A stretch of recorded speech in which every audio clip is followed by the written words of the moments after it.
Okay.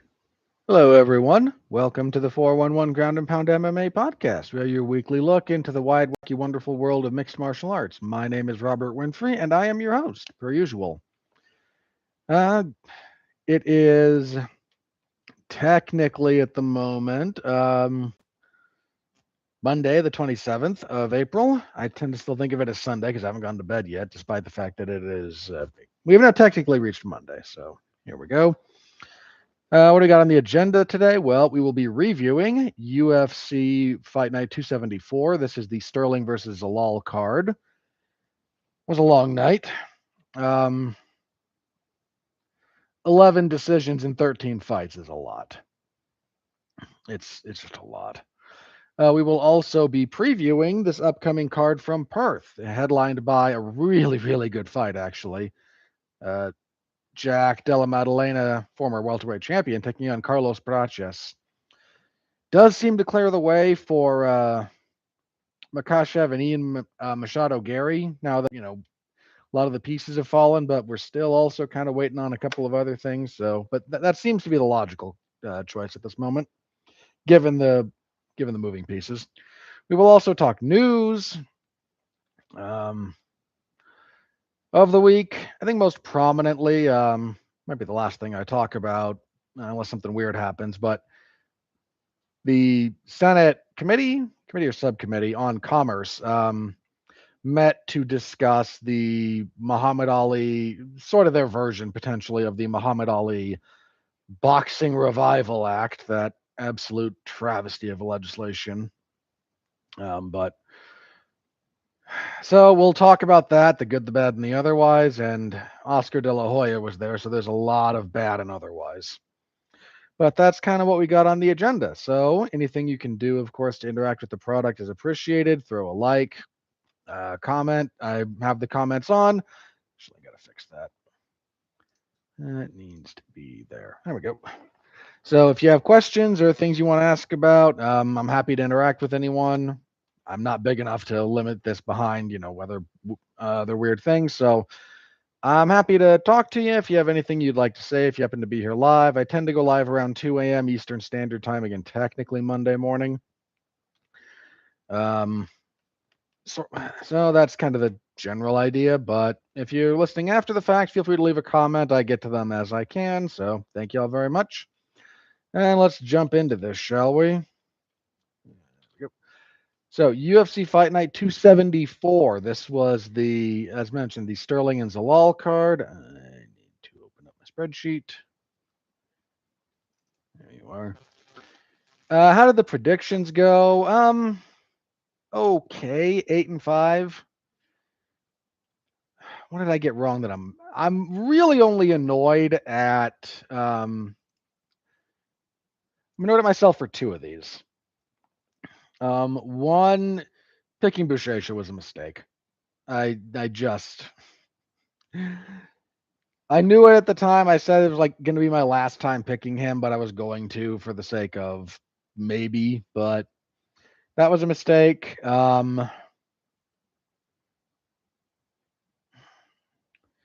This is one of those that I had to repick during the week, so you have to bear with me when I say I'm annoyed with myself.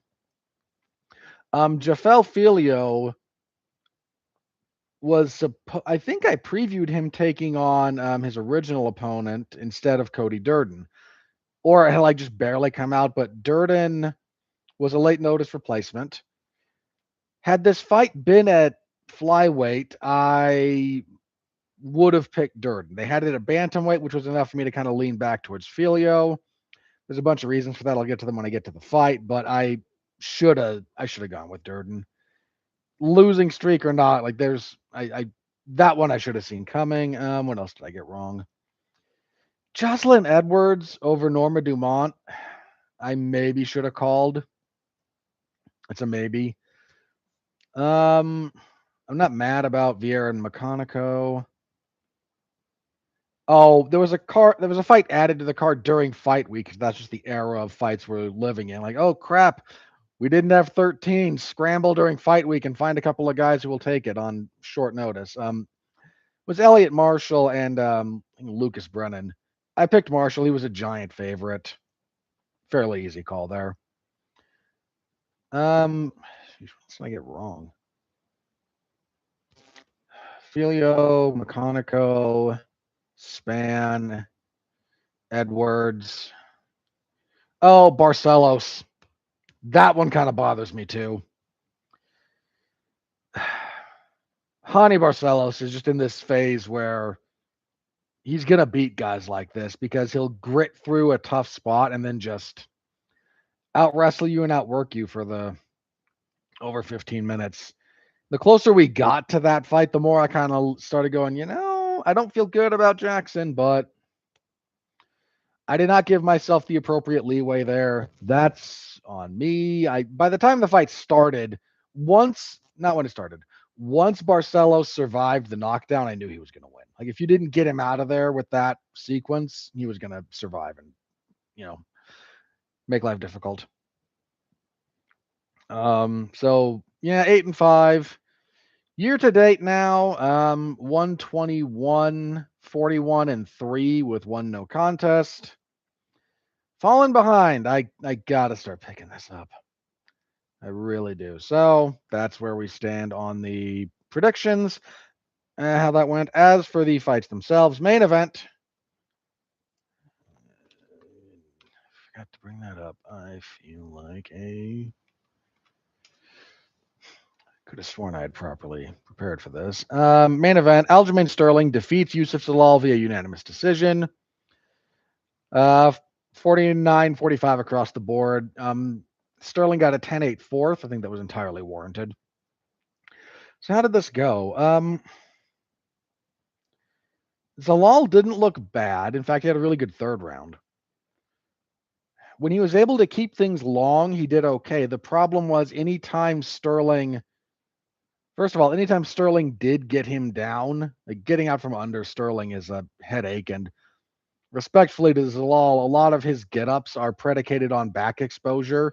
That works against a lot of people. It doesn't work against Sterling, whose entire game is back taking. That's like 95% of what he does when he wins. Is just take your back and hold it. But the other problem there is anytime Sterling actually started going forward, Zalal's footwork left a little bit to be desired. The smaller cage, I think, hindered him, but when Sterling actually like pressed and kind of blitzed, Zalal would back up almost in a straight line or a very, very shallow circle. He wasn't ever trying to like plant and pivot. It was always kind of if he wasn't going straight, he was maybe going like this instead of circling, right? And that got him to the fence a lot, and that got him into the clinch. And while his clinch game is solid, it's not what it needs to be to deal with Sterling. His success in the third round was largely predicated on a couple of things. His jab really started working that round, and he landed a few punches that actually bothered Sterling a little bit. He just got a little lackadaisical with some of his kicks, and Sterling occasionally would upend them, off balance him, get on top. Sterling put a lot more effort into concentrated ground and pound for this fight, which I deeply appreciate.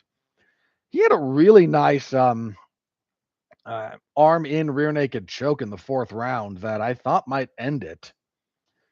Also, again, to Zalal's credit, I think he caught Sterling in a really tight guillotine in the third round. Sterling survived, but he actually wound up on his back for a lot of that round, and that's kind of contributed to Zalal winning it. But a really solid overall performance from Sterling. He said after the fact he wants. Is there anything else technical I wanted to bring up there? I think a lot of it was just down to back exposure. Sterling doesn't need a lot of space for that. Some guys need space. Some guys aren't great about securing the back take.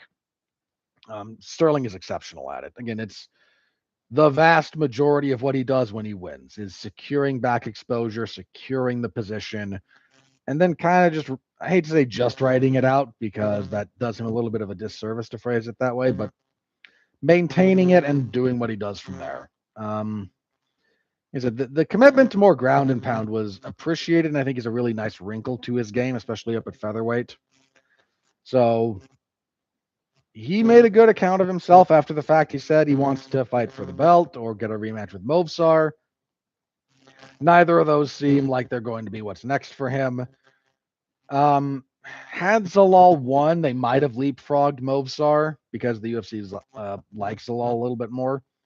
As it stands, there is no reasonable or rational obstruction to Alexander Volkanovski versus Movsar Evloev.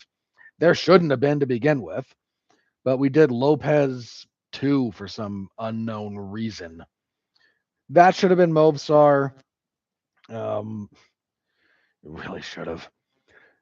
But the UFC and Sterling have a complicated relationship, let's call it. So I don't think they're going to push him ahead of Movsar when Movsar already has a win over him. And at this point, there's a significant non-trivial section of the fan base that is willing to stand on the meritocracy as far as Movsar goes. The fight may not be good, but it's the right fight to make, and sometimes that means you don't get the best fight, and we all understand that, but I went over this when I talked about Movsar. Like you can't ignore the right fight to make because you think it's going to be a bad fight forever. Especially if you make the wrong fight and it's a bad fight. Movsar's the right fight to make. Will it be a great fight? Shouldn't be bad. But if it is bad, you still have to shrug and go, it was the right fight to make. And that's kind of what you have to go. I have a comment here. Sterling is the Carlos Ulberg of the lighter divisions. Curious what you mean by that. I'd need a bit more clarification there. I'm not entirely sure I'm picking up what you're putting down. Sterling's significantly more accomplished than Ulberg. I mean, he's one of the most accomplished bantamweight champions the UFC's ever had. He's now parlayed that into success at the second weight class. He may not be anyone's favorite fighter, but he's really, really good, and that matters. Unless that's kind of just what you're talking about. Like, he's good, but nobody really seems to care all that much. An empty suit the fans don't get excited for. No hype. Has to force it. Yeah, okay. In that respect, I get that side of things I do kind of understand.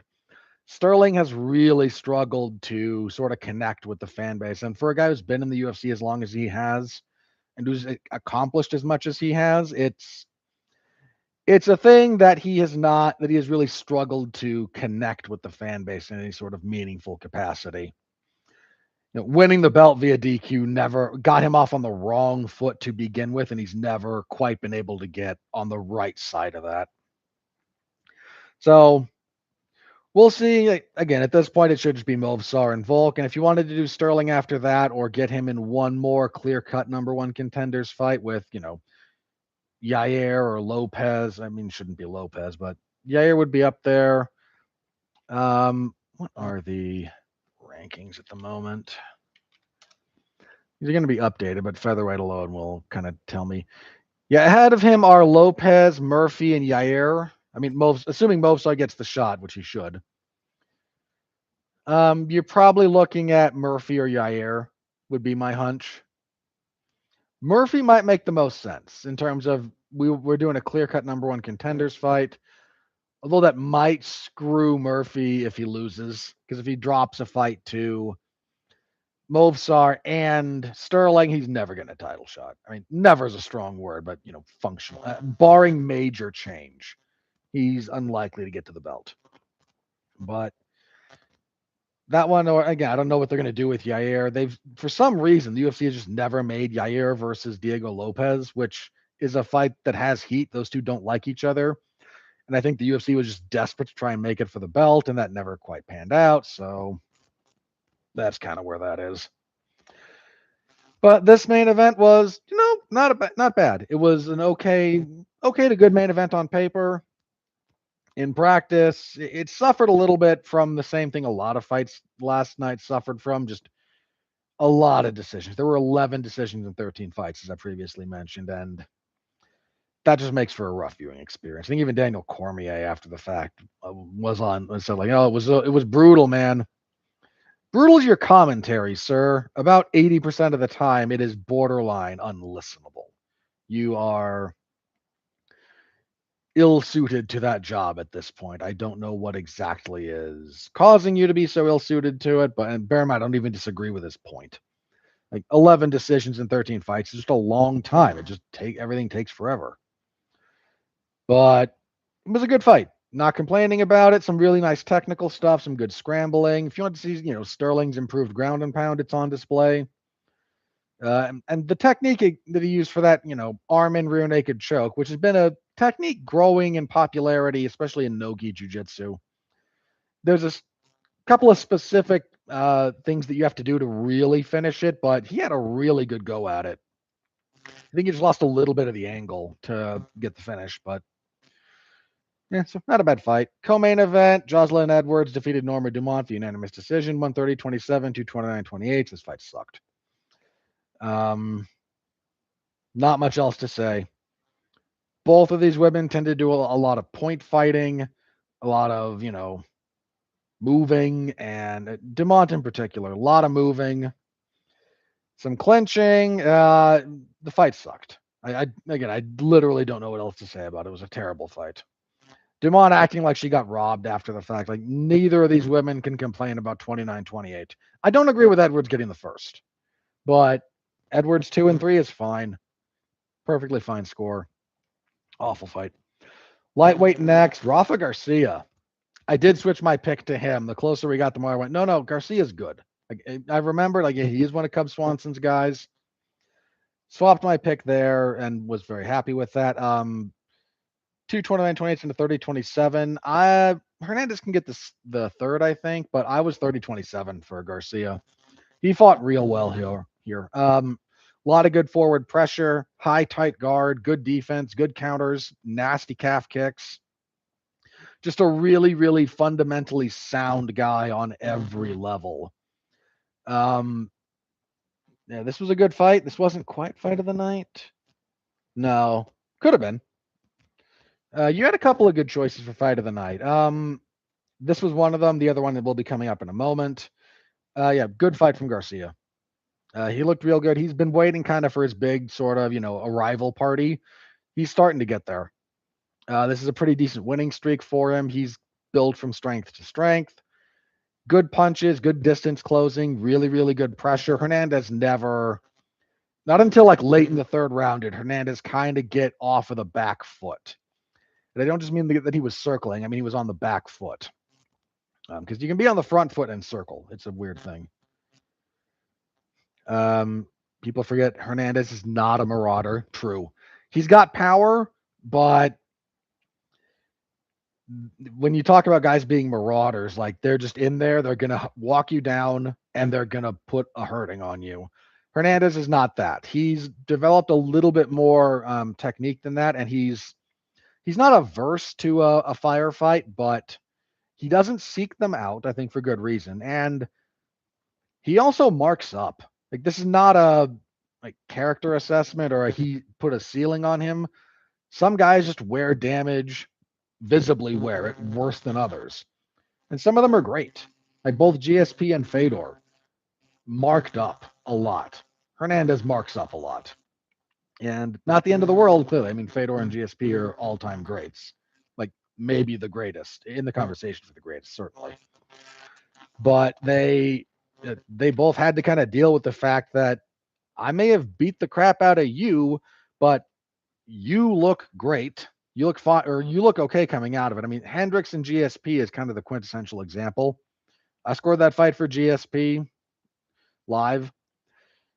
But if you do the eye test, yeah, he looked worse because he marked up, and Hendricks, for all of his many, many faults, Johnny Hendricks had a face like rubber. There's some guys who just don't wear damage. They don't mark up. BJ Penn was famously like that for the vast majority of his career. Not the only one. Big Nog. Dude, you could do a lot of things to Big Nog, and you might get some swelling, but that was kind of about it. It was wild.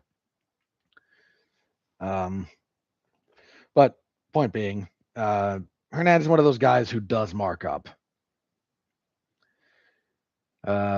Yeah, that's a fair one. Again, thickness here chiming in. Hokett took a bunch of strikes from Curtis Blades and looked like he was on vacation. Yeah, Josh Hokett, not a guy who gets marked up very easily, apparently. I didn't have enough information to include him there prior, but you're right. He absolutely should be in that conversation, given the information we now have. So good win for Garcia. Very much looking forward to what he does next. He's earned a big shot. He wanted a ranked guy. He might get one. I wouldn't complain if he did, or he might get a big name or a high, again, more famous name that's still not quite ranked. But Garcia's doing some real good work. I'm very much excited about what he does next. And at bantamweight, Hani Barcelos defeated Montel Jackson via split decision, 29-28. Fine with Barcelos winning this. The only clear round is the first one to Jackson because he drops Barcelos pretty badly. Barcelos just gutted through it and then kind of out-wrestled him the other 2 rounds. Barcelos just an old warhorse, man. His career resurgence after that losing streak is really impressive. They keep giving him these younger guys who they think are going to take him out, and he's just not going away. He beat up Peyton Talbot. He beat up was it Ode Osborne trying his hand at bantamweight that he beat up? Like, he's just not going anywhere. He's standing his ground and is starting to look pretty good because of it. So good win for Barcelos. And kicking off the main card, Ryan Spann knocked out Marcus Buchecha Almeida 2:10 of the second. Buchecha is now dead to me in MMA. Dude, you failed a couple of very, very clear back takes. One in particular that, given Spann's ability on the ground, you really should have got. I don't know what it is. I think he may have. You know what? No, I do know a couple of things about this. One, Buchecha made the transition to MMA a little bit too late. He devoted the vast majority of his athletic prime to competitive jiu-jitsu. Fair play to him. He's one of the best ever. Then when he made the move to MMA, he signed with ONE. That turned out to have been a pretty big mistake. ONE cut a bunch more fighters this last week. I wasn't going to have a whole news segment devoted to this, but let me talk about it briefly. Among them, Gary Tonin. The number of MMA fighters that have really, really bad things to say about ONE and how it's run. Oh, sorry. Buchecha Spann getting the Shamil Gaziev Blob of Fame Award. I appreciate that people calling Shamil Gaziev the Blob has started to take on, because I don't want to claim that I completely started that, but I think I may have been on that train very, very early. But ONE just had some ambition for their MMA divisions and it never panned out. And then they just kept a bunch of guys under contract for a really long time, ruined years and years of their career. Tonin, DeRitter, Buchecha, their former strawweight champion who just signed with the UFC, whose name I can't remember. But a lot of the people who used to fight for them in MMA got stuck there for a long time, and Tonin's career got ruined by them. I think Buchecha's MMA aspirations were largely hindered by being stuck with them for as long as he was. He only fought for them, what, twice? Let me check. Scrolling past all that. Okay, he fought for them 6 times. He fought for them 6 times in 3 years. That's not the world's worst schedule. He actually got out of that okay. Jeez. But, I mean, he must have had something in his deal about when he got out of there. Because he got out of there in November. His last fight for them was November of 24. He was in the UFC in July of 25. So he got out of there fairly quickly. But, dude, again, Tonin's been out forever because of them. There's just a bunch of them. So there's a lot of factors that went into his MMA aspirations really not panning out. And I think there's a lot. I don't think ONE did him too many favors.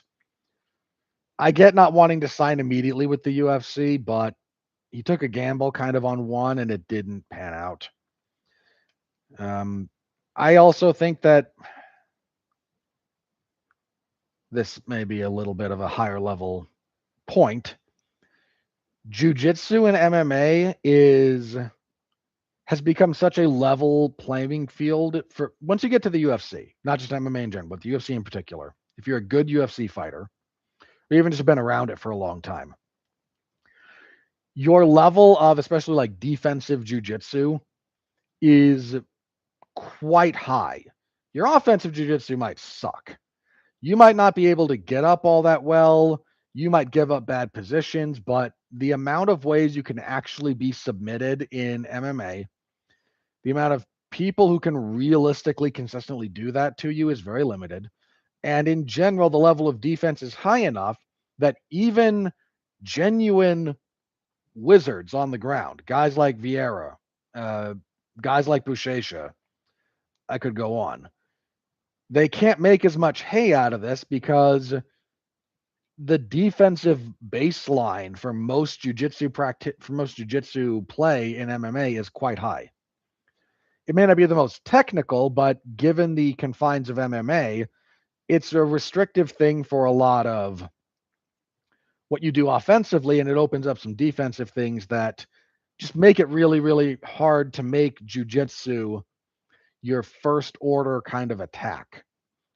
Not impossible, but a lot of these guys that a lot of us thought, I'll throw my hat into this, like watching Buchecha's, actual competitive jiu-jitsu run, the thought was always like, man, if he comes to MMA, he's going to ragdoll these guys. Nope. Not so much. You can't even affect it. You struggled to take Ryan Spans back and then got knocked out in the second round. Like, again, Buchecha in MMA is dead to me. He's still a phenomenal jiu-jitsu practitioner.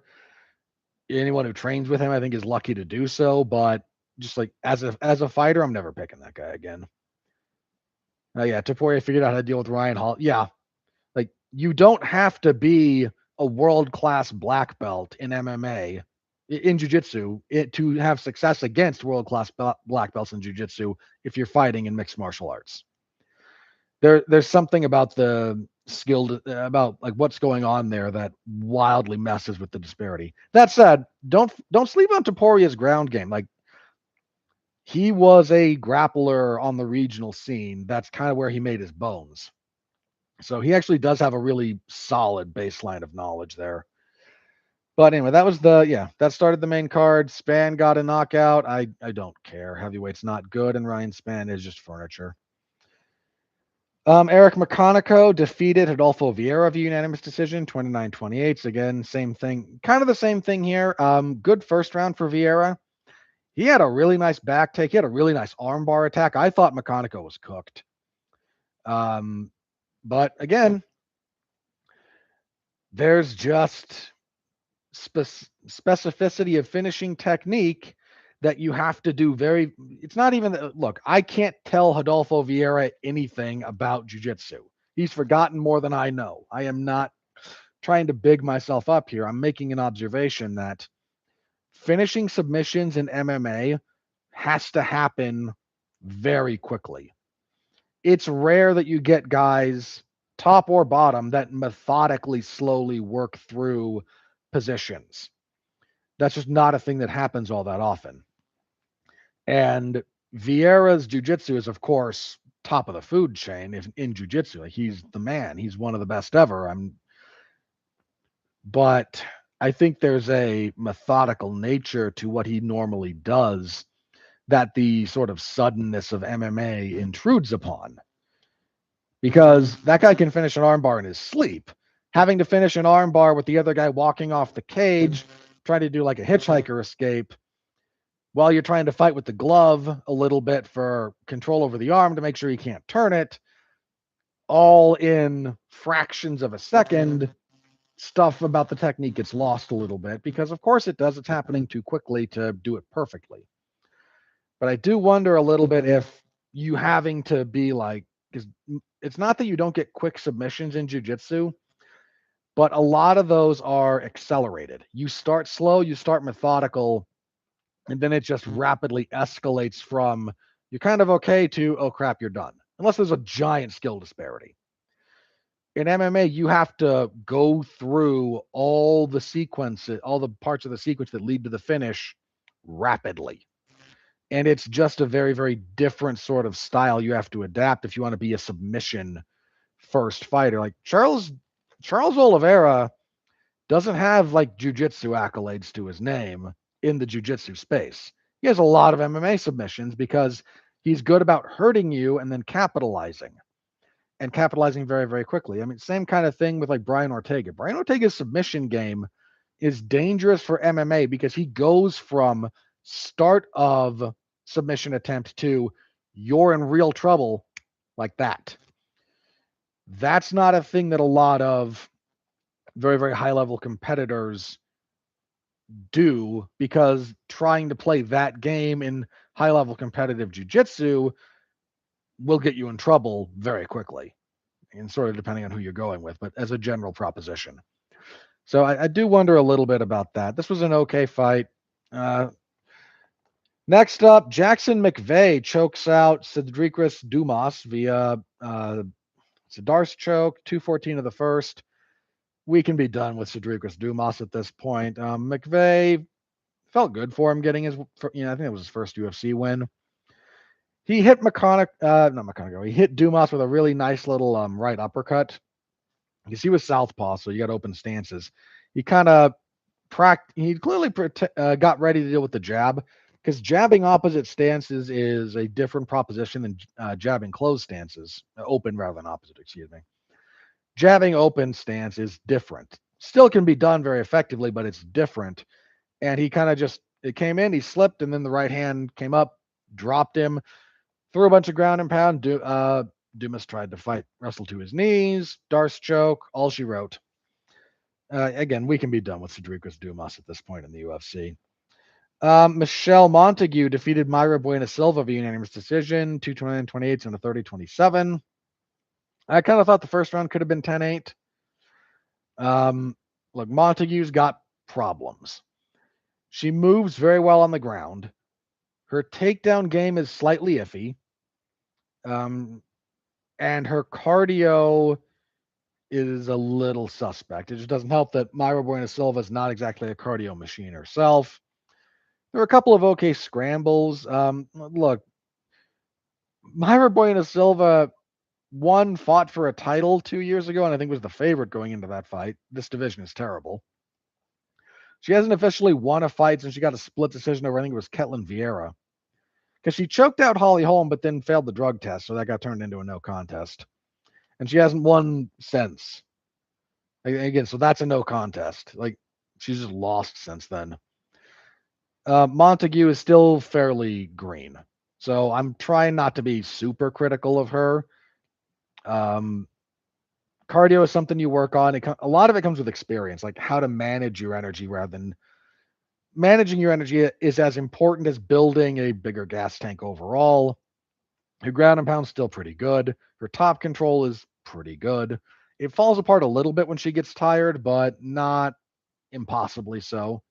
Her striking is rudimentary. It doesn't matter as much because there's not exactly a plethora of good strikers in women's bantamweight, so she'll probably be okay there as a general rule. But again, young, got time to work, got time to improve, so hopefully she does. The division needs help. She might be one of the players that can help it out. Cody Durden defeated Jafel Filio via unanimous decision, 30-27 to a 29-28. I was 29-28. Again, originally this was Filio and Lucas Rocha. That fell apart. Durden showed up on like 6 days' notice. They bumped it up to bantamweight. Here's the thing. Durden has cardio issues. This is not news. But Filio has worse cardio issues. If Filio doesn't get you out of there in the first round, he kind of falls apart in rounds 2 and 3. Durden may have cardio issues, but he'll kind of gut through them. And that was just sort of the story here. Not a whole lot to it. Let's see. Francis Marshall defeated Lucas Brennan via unanimous decision, 30-27 across the boards. Some interesting kind of groundwork from Brennan on bottom, but you've only got maybe a round of interesting guard work in you in MMA these days because after that, either you're legs kind of burn out, or the guy on top figures out what you're doing and you can't do anything cool anymore, they're just going to hold you down and beat the crap out of you. That's kind of what happened here. Solid enough win for Marshall, but Lucas Brennan, one of the other few pairs of father-son UFC fighters now, because his dad fought in the UFC a little bit. Victor Valenzuela defeated Max Griffin via unanimous decision, 29-28 across the board. This is a fun little fight. They got into a few scraps. Valenzuela, dealing with the loss of his grandmother, he was apparently quite close to, so his emotion was on display. Beating Max Griffin is a solid introduction. Oh, sorry, I skipped one. I skipped over this after Garcia and Hernandez, Davey Grant, and Adrian Luna Martinetti. We have Thickness chiming in that the Max Griffin title run starts now. At almost age 40, that would be a heck of a feat. Sorry, so I skipped Grant and Martinetti for some reason. I just glossed over it. My apologies. Because that was your fight of the night. That's a good little scrap. Davey Grant, I saw someone describe him thusly. He is 40, looks 50, and fights like he's 30. Just very, very high activity. Really gnarly calf kicks, really good front kicks. His punches are a little bit wide, but he makes them work. He does a lot of like right to the body, left hook upstairs combination. That's one he does a lot. Martinetti just struggled a little bit to, I think, keep pace. Martinetti's a solid kind of fighter, and this is the kind of fight he doesn't mind. It's just Grant outdid him kind of everywhere. Again, this was your fight of the night. Look this one up if you missed it. Good little scrap. Davey Grant's fun. Davey Grant's always a fun fighter. Sorry, my eye is unfocused at the moment. I'm never sad to see Davey Grant on a card. Happy to see him here. Good little fun. It was a tough debut for Martinetti. Davey Grant is nobody's easy fight. Even if you beat him, that's not an easy fight. So, anyway, moving back to Valenzuela beating Max Griffin. Good little fight. Valenzuela just kind of dogged it out. Both guys got busted up. Valenzuela was cut, especially like up in the hairline. But Griffin's nose was all busted up. One of his eyes, I think, got a little bit messed up. Solid debut for Valenzuela. Curious to see what he does after that. And kicking off the main card, Talita Alencar defeated Julia Palastri via unanimous decision, 29-28 across the board. The striking was somewhat even, favoring Palastri when she was able to like get stuff working. But rounds 1 and 2, she threw a few too many kicks. Eventually, Alencar caught one, got her down, and on the ground, Alencar was just much, much better. But to my previous discussion, Alencar actually has a fairly decorated jiu-jitsu history, and Julia Palastri does not. And Alencar, while she was able to control, I don't think she ever got all that close to a submission. Alencar had clearly worked on her striking, so there's that in her favor. It was not a bad fight, just not a great one. It largely benefited from several other fights being worse. So that was it. I already mentioned your fight of the night was Grant and Martinetti. That's a fine choice. The other honorable mentions there were Garcia and Hernandez, and I think Valenzuela and Griffin. Those would be the 3 best fights. Overall, Sterling and Zalal certainly not bad. Wound up being a little bit too one-sided when it was all said and done. Performances went to the only 2 finishes. So Ryan Spann and Jackson McVeigh, which, good for them. My full report, as usual, is in the MMA Zone of 411mania.com. So go give that a read if you are so inclined. I appreciate it. Last chance for any other comments or questions around this card if you don't have any. Performance finishes are on top of bonus finishes. Interesting reporting, actually, on that coming out of Ariel Helwani. No. You only get one or the other. So if you get a finish that would entitle you to a $25,000 flat finishing bonus, and you get a post-fight, and you get one of the night bonuses, you don't get $125,000. You only get what would be the larger of the 2.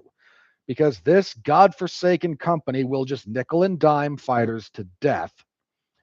And it's more than a little bit pathetic. Finish bonus is 100K now. It was 50K forever, and then this last year, after they started getting 1.1 billion annually, they finally decided to increase that. Again, used to be 50, now it's 100. And no, they don't give you you don't get to double dip, which is unbearably cheap. This is miserly behavior, and I don't use that word lightly. Like, this is genuinely miserly. It is pathetic. It is just pathetic that this company won't just double that up. You can more than afford it. But no, it's really important that Ari Emanuel and Mark Shapiro each pull in like 80 million a year. They did the Hokit performance double pay. Oh. No. That they will let you double up on. If you get a performance of the night in the fight of the night, you get 200. That's long standing. That they do. But the flat 25K they instituted earlier this year. Any finish gets you an extra $25,000 bonus, unless apparently you qualify for one of the other bonuses, in which case you just get 100 instead of getting 125. But if you get hypothetically, if you got the knockout of the night in the fight of the night, you do get to double dip that. That they let you do. They've always had that one in play. They just used to almost never happen that you'd get a knockout in the fight of the night. Was kind of how that played. But that one they let you double dip. So, all right. Again, last call for questions on this card. If not, I am moving on, and we are going to preview. I'm going to give you the 20 seconds to see if that changes. I don't think it will. Let's move on then to UFC Fight Night 275. This is the UFC's return to Perth. They will be in the RAC Arena. They were last year. They tried to do at least I think 2 Australia shows a year minimum, like one on each coast of Australia. Because I think it's Perth and Sydney that are on opposite ends of the continent, but I could be mistaken. I'd have to double check. You know what? They've got a pretty solid main card here. They've got a very, very good main event. It falls a little bit off after that, but the main card, the main event is Jack Della Maddalena, former UFC welterweight champion. I need this other card. There we go. Taking on, not quite undefeated in the UFC, but the surging finisher, violent, dangerous Jack Carlos Prates. Prates just knocked out Leon Edwards, former champion. If he adds another former champion to his resume, he might be the next guy to fight for the belt. Sort of, depending, because welterweight's weird right now for any number of reasons. But you've got him, you've got Michael Morales, you've got Ian Machado Gary, you have the champion, and you have Ilya Topuria saying, I want to come up and fight Islam Makhachev. So welterweight's spoiled for choice a little bit at the moment. And it's a good problem to have, but it doesn't mean it's not a problem. So this will be a heck of a fight. Southpaw Prates. JDM does a little bit of more switching. Both guys striking first and forward. Can clinch, can do some of the other stuff, but that's really what they like to do. Prates, the more dangerous fighter. He's got more finishes. JDM a little bit more polished, a little bit more varied. Both guys, more kicks, I think, tend to come out of JDM. His boxing is also real smooth if you can get into the pocket. His difficulty, I think, is going to be navigating from like middle punching range to close punching range, because Prates in the pocket, certainly no one to trifle with, but I think JDM is the superior pocket technician, and technique actually matters it matters a lot in that space. But like that end of that like slightly close kicking range, but like end of your punching range space, Prates will make your life miserable and short in that distance. He's real good about timing counters. He's very patient while also being aggressive. It's a really nice combination of things. It's a heck of a fight. Yeah, Thickness chiming in. JDM is going to be in the pocket for tons of this fight. He's going to want to be. I guarantee you he wants to be there. Can't bet against Prates' power in the matchup. That is, I think, one of the big deciding factors. JDM's hard to hurt. Not impossible to hurt, but hard to hurt.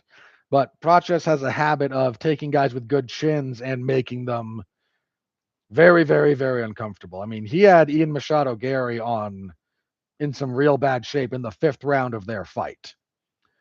Leon Edwards actually has a pretty good and had a decent chin, and Prates sparked him out cold. Yeah, Prates definitely the more dangerous finisher of these two, and 5 rounds with him is a lot. If Prates had better finishing instincts, I don't think it's his finishing instincts. He knew he had the potential for the finish. Like, if he had bad instincts, he wouldn't have recognized the potential was there. Finishing technique, like finishing fights via strikes, takes a bit of training, and it's a hard thing to practice. You need to, but it's hard to practice. Like, there's a reason we talk about guys who are really, really good closers. Shogun, one of the best finishers ever. Vanderlei, like, there's guys who are really, really, really good at it. But that's a skill that you have to kind of develop. Prefers the walk-off, doesn't always go as hard when he smells blood. Maybe. I need to go back through some of his other fights to double check that, but you might be onto something there. That wouldn't shock me. There was maybe something early when he hurt Gary. Like, he didn't recognize it quite as quickly as he maybe could have. But Gary, to Gary's credit, like, he found the right sequence of ways to avoid being stopped, and that might have been more impressive than any of his offense in that fight, if we're being honest. If this were 3, let me just put it also this way. If this were 3 rounds, I would favor JDM. I think for 3 rounds, he could outslick Prates, outscore him, and get a decision. 5 rounds with Prates is a lot. And JDM is not the evasive, elusive, minimalist that Ian Gary is. Gary is, I don't want to say this like it's insulting.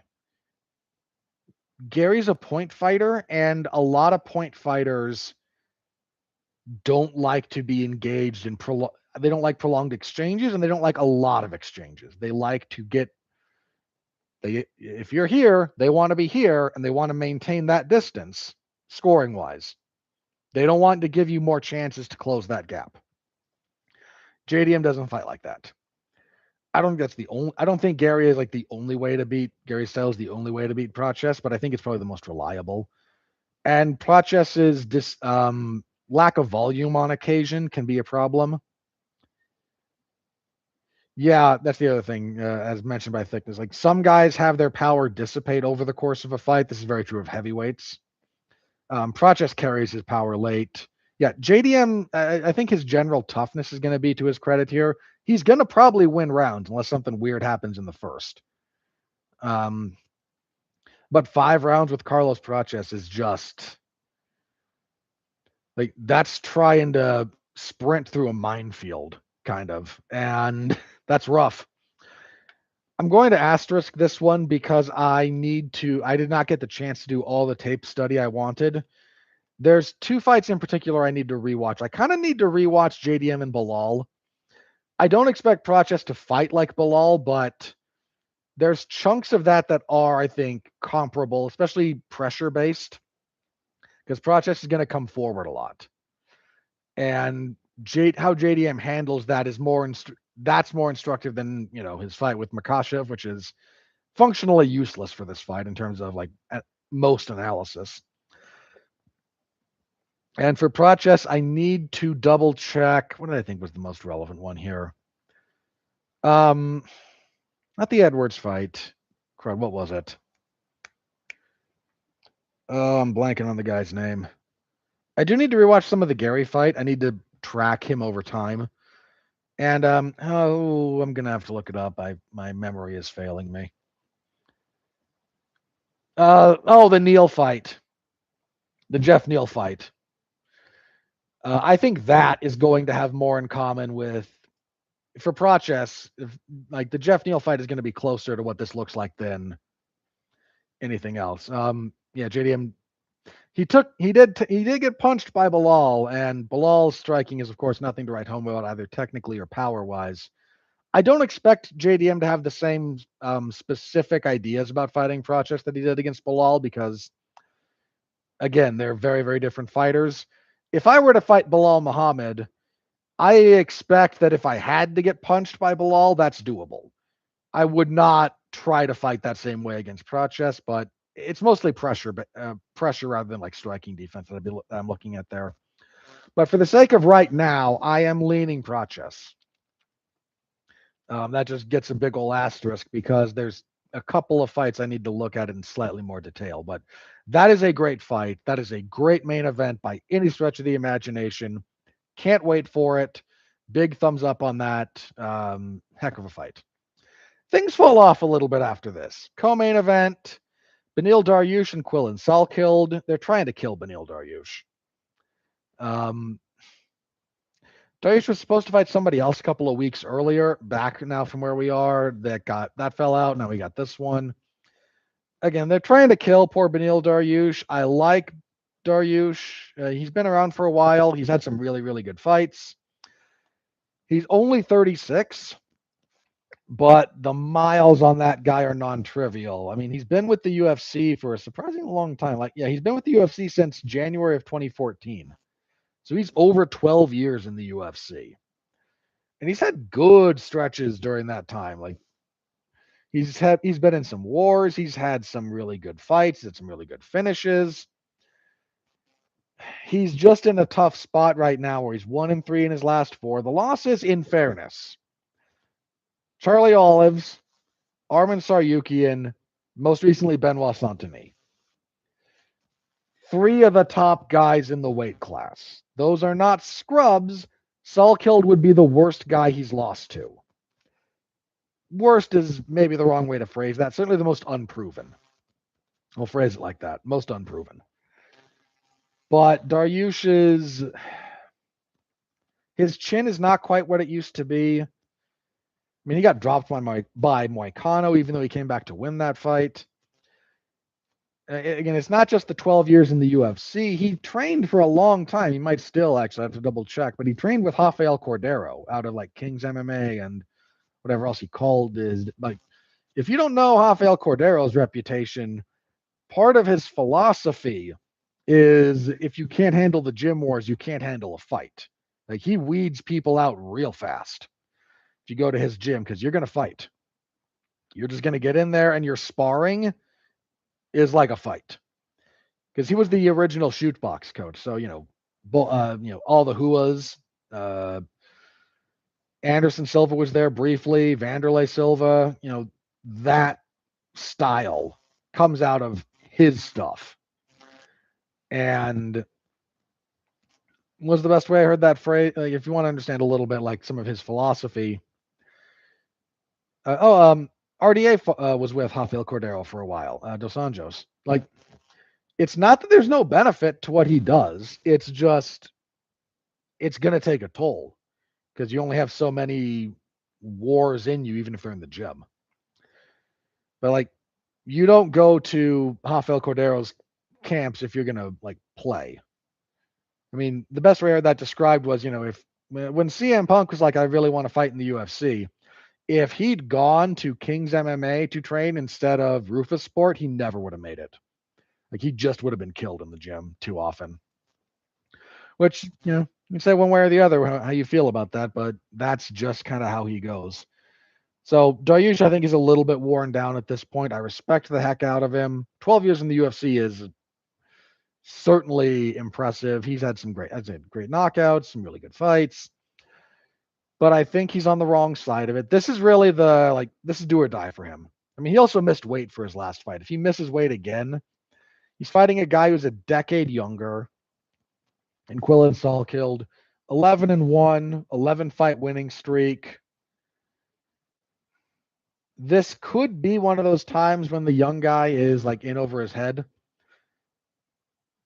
If this fight had happened a year ago, give or take, 18 months to a year ago, I would have favored Dariush. I think Salkild would have been in over his head a little bit. Where we are now, I forgot to mention the odds for Prates and JDM. Odds are they tilt slightly towards Prates. That's fair. Odds here really like Salkild. I can't disagree with that. And yeah, Dariush is probably coming up on the end of it. Then our featured bout at flyweight, Tim Elliott and Steve Erceg. He's got killed right in his name, yeah. Yeah, because Salkild, yeah, he will kill you, I guess. Flyweight, Tim Elliott, Steve Erceg. The money on this is more interesting to me than some of the technical aspects. Steve Erceg is like a -400 favorite. Steve Erceg is also on like a 3-fight losing streak. Okay, he just broke a 3-fight losing streak up at bantamweight when he barely got around Ode Osborne. Now, his losses, he had a real tough fight for the flyweight belt where he got close to winning it on occasion. Kai Kara France knocked him out. Brandon Moreno beat him decisively over 5 rounds. Yeah, I'm not saying Erceg's bad. I'm saying, first of all, Tim Elliott's a lot better than he gets credit for. He's on a good winning. I mean, he's 4-1 in his last 5 fights. That one loss was to Muhammad Makayev. He's coming off wins over Sumudarji and Kai Asakura. I don't mind Erceg being a favorite. Let me preface what I'm about to say with that. I don't mind him being a favorite. But you want to look me in the eye with a straight face and tell me you would be okay having to pay out 3.5 to 1 that Erceg's going to beat Tim Elliott? I wouldn't. Just going to phrase it like that. That line is not that Erceg's the favorite. The specifics of that line are kind of wild to me. Like there's just a lot of value to be had there on Erceg kind of being methodical and opportunistic against a guy who's action-based, kind of pressure-based, does a lot of wrestling, does a lot of top control, and does a lot of ground and pound. That's kind of Elliott's whole game. And Erceg has struggled at times with guys who do that well. So again, you want to pick Erceg? I don't think that's wrong. There's plenty of reason to pick him. But I would never be comfortable with the odds that are currently set for this. I don't have, if you've got like -400, -450 faith in Steve Erceg at this point against a good fighter, you've got more faith in him than I do. Which again, not to say that he's not going to win. He very well might. In fact, I think I'm going to pick him. I'm going to asterisk this one just because I'm a little bit sleep deprived at the moment and might go, what were you doing, you fool? But for the sake of the moment, I'm going to go with, I will pick Erceg, but dude, if you're looking for value, that man barely got by Ode Osborne. Tim Elliott's better than Ode Osborne. That I feel fairly confident in saying. So,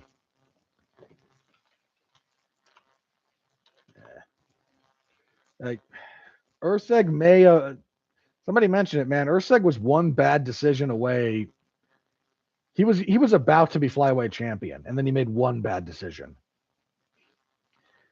That's all it takes, man. It's a brutal sport that way. Heavyweight, the Blob, Shamil Ghaziv, taking on Brando Pericic. God, who could possibly care? I need to check. They don't have that over there. Pericic has done okay since coming to the UFC. He's what, 2-0? He's only 6-0 overall, or 6-1, excuse me. 4-fight winning streak. Yeah, 2-0. He's beaten Elisha Ellison and Louis Sutherland. I think I just don't pick Shamil Gaziev to win as a general rule. Not saying I never pick him, but we're not in a Middle Eastern country where they're giving him a layup. And the Blob is coming off a lot. He got finished by Waldo Cortez Acosta.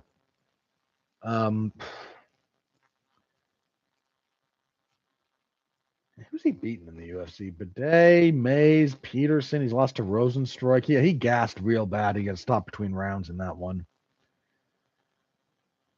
Well, you know what? In fairness to this fight, much as heavyweight sucks, these two are probably going to hit each other a lot. They're going to get close. They're going to smack each other in the face a few times. Somebody's going to fall over, probably. Watch me jinx it.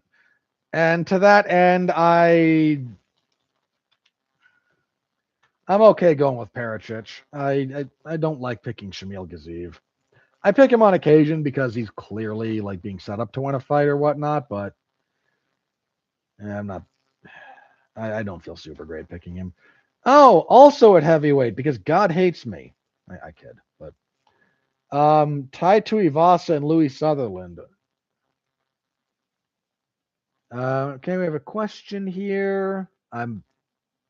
Don't think I could properly get a handle on your name, sir. I apologize. I'm going to call you Abish. Let me go with Abish, and I apologize for mispronouncing that. Will Ilya versus Islam actually happen? Probably. I certainly hope so. It's one of the best fights you can make in the sport. I hope it does. I know it's log jamming a couple of divisions that are rife with talent, but it's rare you get to make these kinds of fights. If they can make it happen, it should, is kind of my answer to that. So, yeah, I hope it does, put it that way. If Islam retires without fighting Ilya, it's the worst decision for him. I don't know that would be the worst. It kind of depends on what happens between now and then. Like if he goes out there and bodies Ian Machado Gary and then does a Khabib and kind of goes, something happened in my life. I don't want to do this anymore. We'll lament not getting it. Like we lament, there's a bunch of fights with Khabib we lament not getting, but I think in a couple of months, if he does retire, like we won't. There's a segment that will accuse him of like ducking or whatnot, but I think that's, unless we have evidence of it, that would be a big claim. Ilya and Michael Morales, you think, can beat Islam? I think they give him tough fights, but I don't pick against Islam Makhachev at this point. You can make a compelling case for both of them. I would not be surprised if either of them were to find a way to do it. Morales in particular, man, the dude is huge. But I don't pick people to beat Islam Makhachev. That's just kind of my stance at this point. Till I see him lose in this current form, I don't pick him to lose. Anyway, heavyweight next. Tai Tuivasa and Louis Sutherland. This is going to be terrible. Tuivasa has not won a fight since 2022 when he beat Derek Lewis. He has lost 6 in a row since then to Cyril Gane, okay, Sergey Pavlovich, okay. You got Ezekiel choked by Alexander Volkov. Oof. Marcin Tybura, Jairzinho Rozenstruik, and most recently Taliesin Teixeira. I don't know what we're doing with him at this point. And then there's Louis Sutherland, who is 10-5 as a professional. He's what, 1-2 in the UFC? 0-2? 0-2 in the UFC. He got heel hooked by Walter Walker and he got punched out by Brando Pericic. If Tai Tuivasa can't beat Louis Sutherland, he should retire. No real ifs, ands, or buts about that one. The odds like Tuivasa. This is going to be my last hurrah for Tai Tuivasa. Wait a minute? Did I say that when he fought the last time? I don't think I picked him the last time. I think I picked Teixeira. This is my last hurrah with Tai Tuivasa. Full stop. I will pick him, but dude, if you can't beat Louis Sutherland, you shouldn't be here. That's sort of the long and the short of that. And that is your main card. Back-to-back heavyweight fights is diabolically evil from the UFC, by the way. Middleweights next. We have Cam Rouston and Robert Drychek. I got a soft spot for Drychek, but man, he's got to get it figured out in the UFC. He's 1-1. Oh, he's coming off the win over Brad Tavares. That was a good win. Stopping Brad Tavares is not easy. He lost to Ihor Potieria before that, which was not great because Potieria is not great, but he looked good he looked pretty good in the Tavares fight. So there's that. Roaston is our native Aussie, 14-3, 6-fight winning streak, 2-0 in the UFC, wins over Andre Petrosky and Cody Brundage. I think I got a bit of a soft spot for Drychek, and I might have to pick him here. What do the odds have? The odds like Rouston. That's not surprising. Have I picked a dog yet? Let me take a quick look. Are there any dogs that speak to me off the top of my head here? Because I don't think so. Well, maybe. In the interest of picking an underdog, I think Drychek has a pretty. I'm gonna asterisk this. I gotta double check something on Rouston because I may be mistaking him with a similar build Australian fighter. But otherwise, I'm going with Drychek. You're not there. Otherwise, I'm going with Drychek. I do think fairly decently of him. I think Rouston's not a bad fighter, but Drychek's beaten the better guys to this point.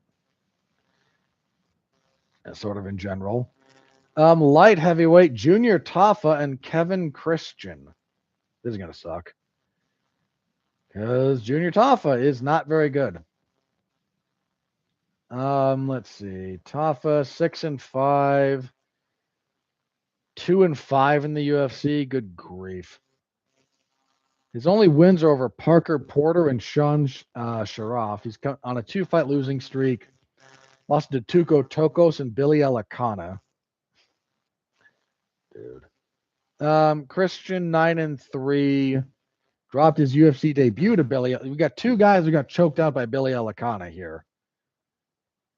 The odds are slightly with Tafa. I get that. I do.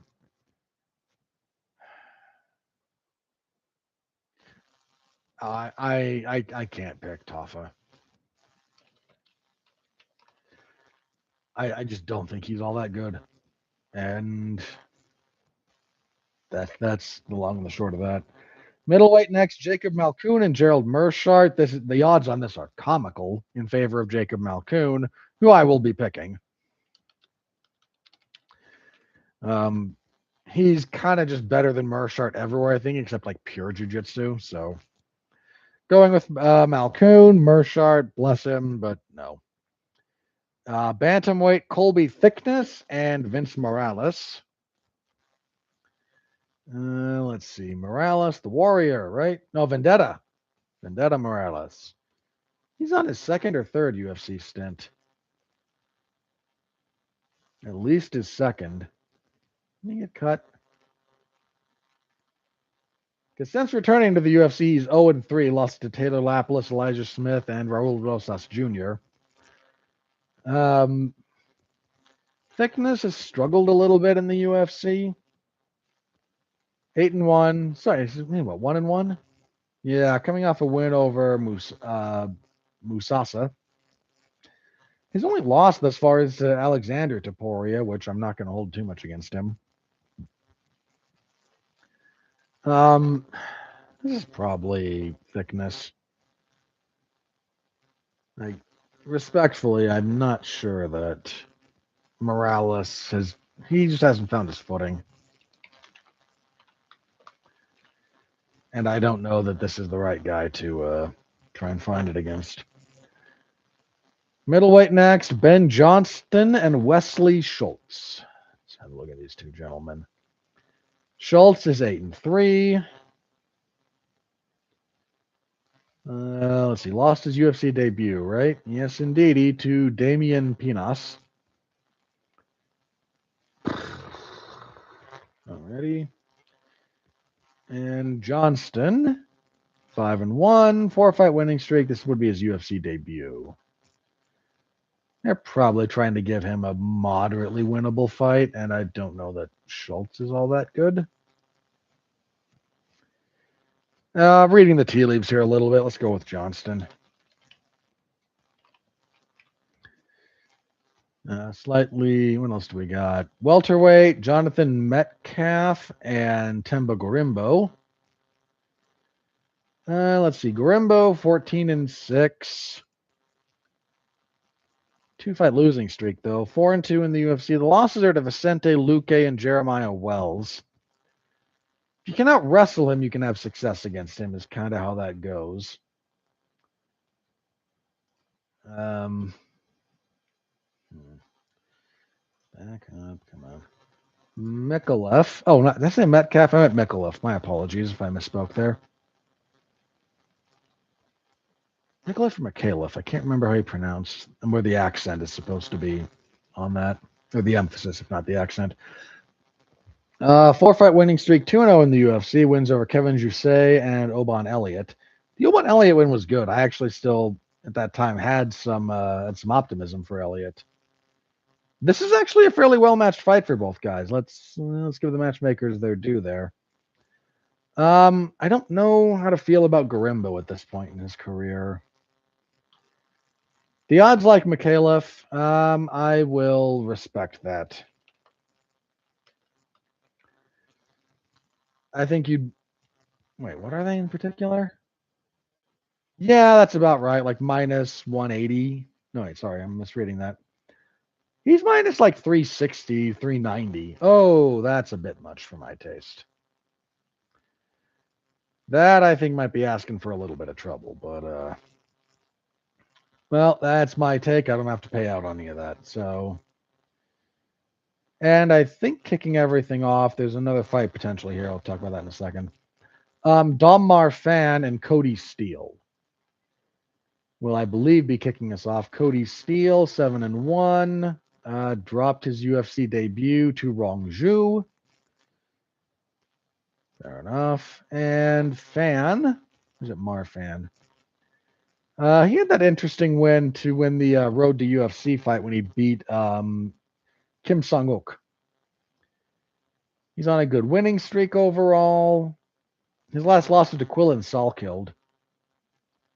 He's what, 5 in a row since then? Yes, indeedy. Again, his winning performance in that Road to UFC final was pretty good, actually.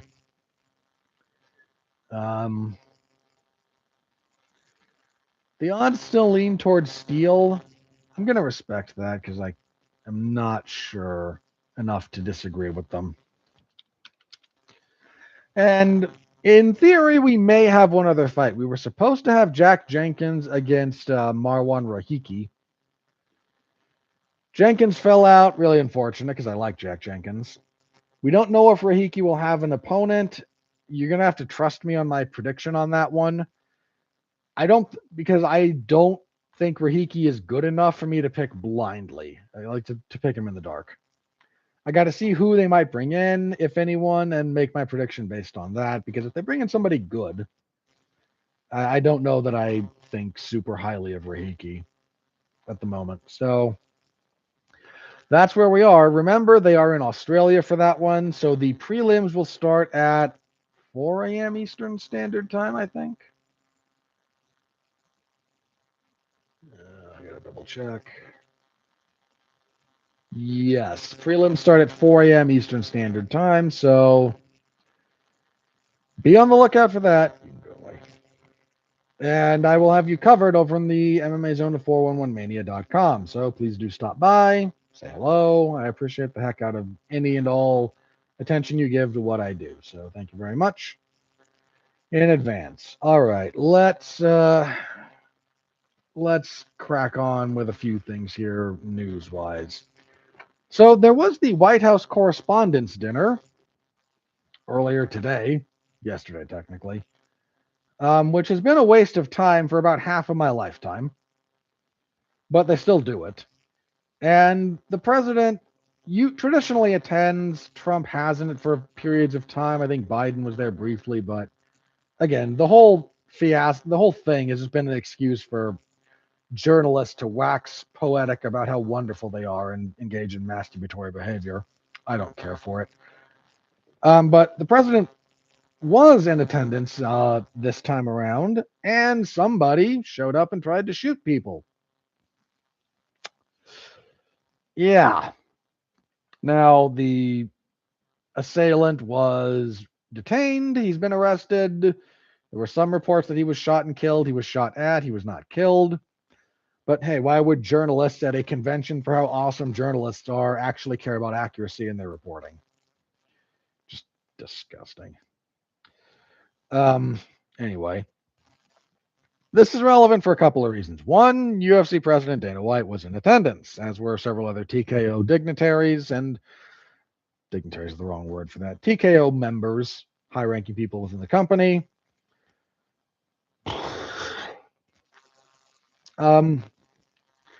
Two things came out of this. One, several of the people in attendance, not only other journalists, but other like members of Congress, senators, all that kind of stuff. I think it was Senator Fetterman who came out and said, the security at this venue and the venue itself were not at all adequate for the needs of this kind of an event. What a joke. I'm adding the joke. And he said, like, hurry up and finish the ballroom for the White House and have these kind of events there when security can be appropriate. Which is a fair sentiment, and I really do hope they get construction on that done at some point, because the White House not having a room specifically for major, events of state and whatnot has been a bit of a black eye on us for a long time, and they're finally rectifying it, whatever you think of Trump.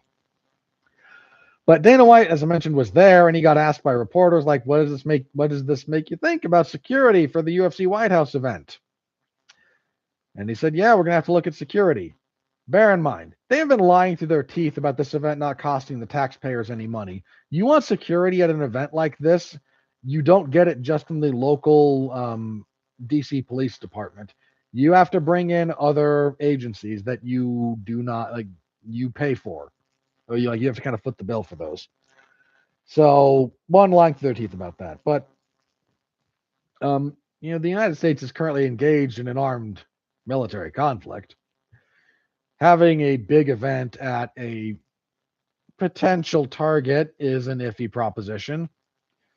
That said, there's a couple of things that are very, very important to note here. One, security at the property of the White House is significantly different than the security at this venue for the White House Correspondents' Dinner. It already has a bunch of stuff built into it, security measures. It has a bunch of just already like baked in protocols, personnel, all that fun stuff. So you're unlikely to get quite the same thing as this on the White House lawn. They're going to have to do something for the other venue, because they're going to have the event on the lawn, and that's going to have like limited seating capacity. But they're having like the event being broadcast on a screen at on the Ellipse, which is close in proximity, but not the exact same thing. You're going to have to be cognizant of security, guys, because there's maniacs out there who think it's a good idea to go shoot at the president. And there's a non-trivial chance some maniac thinks this is a good idea when the UFC's there. Just for whatever it's worth, I'm not going to delve into the actual politics of any of this. Suffice to say, we are where we are. And again, you guys don't want to hear me rattle on about my political leanings. Some of that will become relevant when I talk about in a couple of points. But for this one, suffice to say, my primary reason for bringing that up is logistics and security for the actual event is becoming more of a question mark. That's just where we are. They're still going to go through with it. I mean, for crying out loud, both UFC and WWE have kind of been steadfast in making their like next dates in the Middle East, through active war zones. What could possibly go wrong? I mean, that's actually kind of old hat for the WWE. Like, they used to do the tribute to the troops in Iraq and Afghanistan when we had military presences there. So they've done stuff like this before, not quite to this scale, but again, we are kind of where we are. Somewhat related to that, I didn't talk about it hadn't happened last week, but because when I did the show last week, we'd only had one night of WrestleMania action, and on night 2, former UFC heavyweight champion and multiple-time WWE champion Brock Lesnar seems to have retired. He went out for his match. He and Obafemi were the first match of the night. He lost in fairly short order, which not super surprising, but afterwards he took off his gloves and his wrestling boots. Paul Heyman kind of jumped up there like, "What are you doing?" And Brock gave him one of this. If you don't know pro wrestling, when a wrestler gives you one of these, that's legit. That's whatever we're doing, whatever I'm saying, whatever I'm like, is not part of the show is legitimate. Refs throw that up usually to signal injury. That's been played with a little bit. I have never seen a wrestler play with throwing up the X. If you're hurt or whatever, something like that, you throw up the X. It looks like Paul Heyman kind of got up there and was like, "Really?" And Brock did that to go like, "Yeah, I'm done." It's MMA tradition to leave your gloves in the ring. It is wrestling tradition to leave your wrestling shoes on the mat the last time you wrestle. If Brock's genuinely done, which wouldn't surprise me, he seems to have surprised the WWE with it because they would have made a big deal out of it. And in fact, SummerSlam was going to be in Minneapolis, which is not quite his hometown, but he wrestled there. He's actually from South Dakota, and he currently lives in Canada, I think. But he has a lot of deep roots in Minnesota. And SummerSlam's a big event, and I think they wanted Brock to be there and for him to retire there, and he kind of just decided, no, I'm done now, because Brock's always done his own thing. But if he is done, I'm going to assume he's done, he leaves a very unique legacy across the combat sports landscape. His amateur wrestling credentials were pretty solid. His professional wrestling career has been fascinating. I remember when he debuted. I was watching when he debuted. And he came to the crowd with Paul Heyman, and he just molly-whopped a bunch of guys. Immediately looked different. Immediately presented different. One of the craziest things I remember seeing was the build-up to his first WWE title match with The Rock. They were airing their training hype packages for both guys. Brock's training for that was nuts. Like what they showed of it. Just crazy. Freak of nature. Came into MMA, achieved beyond what realistically should have been possible. Became champion. Knocked out Randy Couture, avenged his loss to Frank Mir, survived an onslaught from hell from Shane Carwin and choked him out in the second round. Went back to professional wrestling a couple of different times. A singular force in the world of professional wrestling. There has never quite been anyone like Brock Lesnar before. I have a hard time believing there's anyone coming behind or in the future that's going to be like him again. It just does not strike me as something anyone else is going to do to achieve at that high level across both of those disciplines. Just wildly unlikely. Okay, and lastly, this is where my political discussion might have to come into play again. Sorry, 1 second.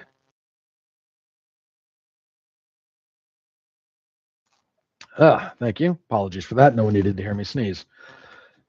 So in Washington, D.C. last week, there was a Senate Commerce hearing about the Muhammad Ali Revival Act or whatever BS they're calling it. There were 3 senators there. I think I believe Senator Cruz from Texas is the chair, or he was kind of the head guy. He was chairing this one. I don't know if he's the chair of that particular committee or subcommittee. He did a very cringe-inducing introduction to everyone, trying to like ape fight announcements, like one of the buffers. Please don't. And Cruz. So let me lay out as a general rule my feelings on Ted Cruz. I tend to be about 70-30 positive on him, somewhere in that vicinity. Give or take. There's no one I'm 100% in lockstep with in politics, just because they're not worth following that specifically. But we had 4 speakers. We had a couple in favor of the act. The long and the short of this is as follows. The Senate is looking to introduce their own version of the House bill that is currently still, I think, going through some revisions before getting sent to the floor. This is, again, the amendments to the Muhammad Ali Act, which would largely roll it back if you have enough money and influence to become a UBO. That's an oversimplification on my part, but it should work for the purposes of conversation. So speaking on behalf of it, there was some dude, I forget who it was, but Nick Khan was there, who's high up in both WWE and TKO. Against it, opposing were Nico Ali Walsh and Oscar De La Hoya. Nico Ali Walsh came off fairly well. He articulated some of his points very well. He raised some issues. Oscar was a borderline train wreck. He was unprepared. He was rambling. And he made several points that are just blatantly false. Senator Cruz laid out sort of the baseline for this. Because if you've never seen one of these things, you can find the whole thing online if you're curious. But whoever's in charge kind of lays out the premise or the point of the meeting. Like, we're having this hearing. Here's what we're trying to do. In his opening kind of statement about that, he said, the sport of boxing is in trouble. And part of what we're looking at is whether or not this kind of legislation, in particular this legislation, is the right thing to do, how it might help, what we might want to change, that kind of thing. And then you had Oscar De La Hoya lying through his teeth. No, boxing's fine. Boxing has good health and safety stuff. The Ali Act is perfect. Everything's fine with boxing. All right, one of the other guys speaking in favor, it was like one of the athletic commissioners. I forget which one. But that whole process, I have become incredibly black-pilled on the state regulatory process around athletics. Just horribly black-pilled about it. Like, they've abdicated their responsibility repeatedly over the last 8 years, and it disgusts me. But Oscar is saying, like, no, health and safety is fine. No, boxers have died in the last year and a half or so. No, so health and safety could be improved. Look, man, there's stuff in the proposed amendments that I think is a good starting point for things that boxing could actually benefit from, genuinely. There's a bunch of stuff that's just TKO going, we wish to ignore actual law and monopolize this thing like we have with everything else. That's not so good. But, dude, Nick Khan is able to articulate his position well, presents like a very serious person, and knows how to obfuscate. So one of the things that got brought up, a couple of things here. The pay issue got brought up briefly, and Nick Khan's response was, well, TKO is a publicly traded company, you can find out. At which point, no. Again, this is obfuscation, not actually answering. It's a statement of fact that seems like it addresses the question, but doesn't. If you have questions about fighter pay, and the response is, we're a publicly traded company, I can't listen to a TKO quarterly call and have them itemize what they paid fighters. I can't do it because they won't. like not disclosing fighter purses is part of wage suppression because you can just lie, which they do a lot. Nico Ollie Walsh has pointed out how if boxing's broken, then why are so many MMA fighters trying to get into it to make real money?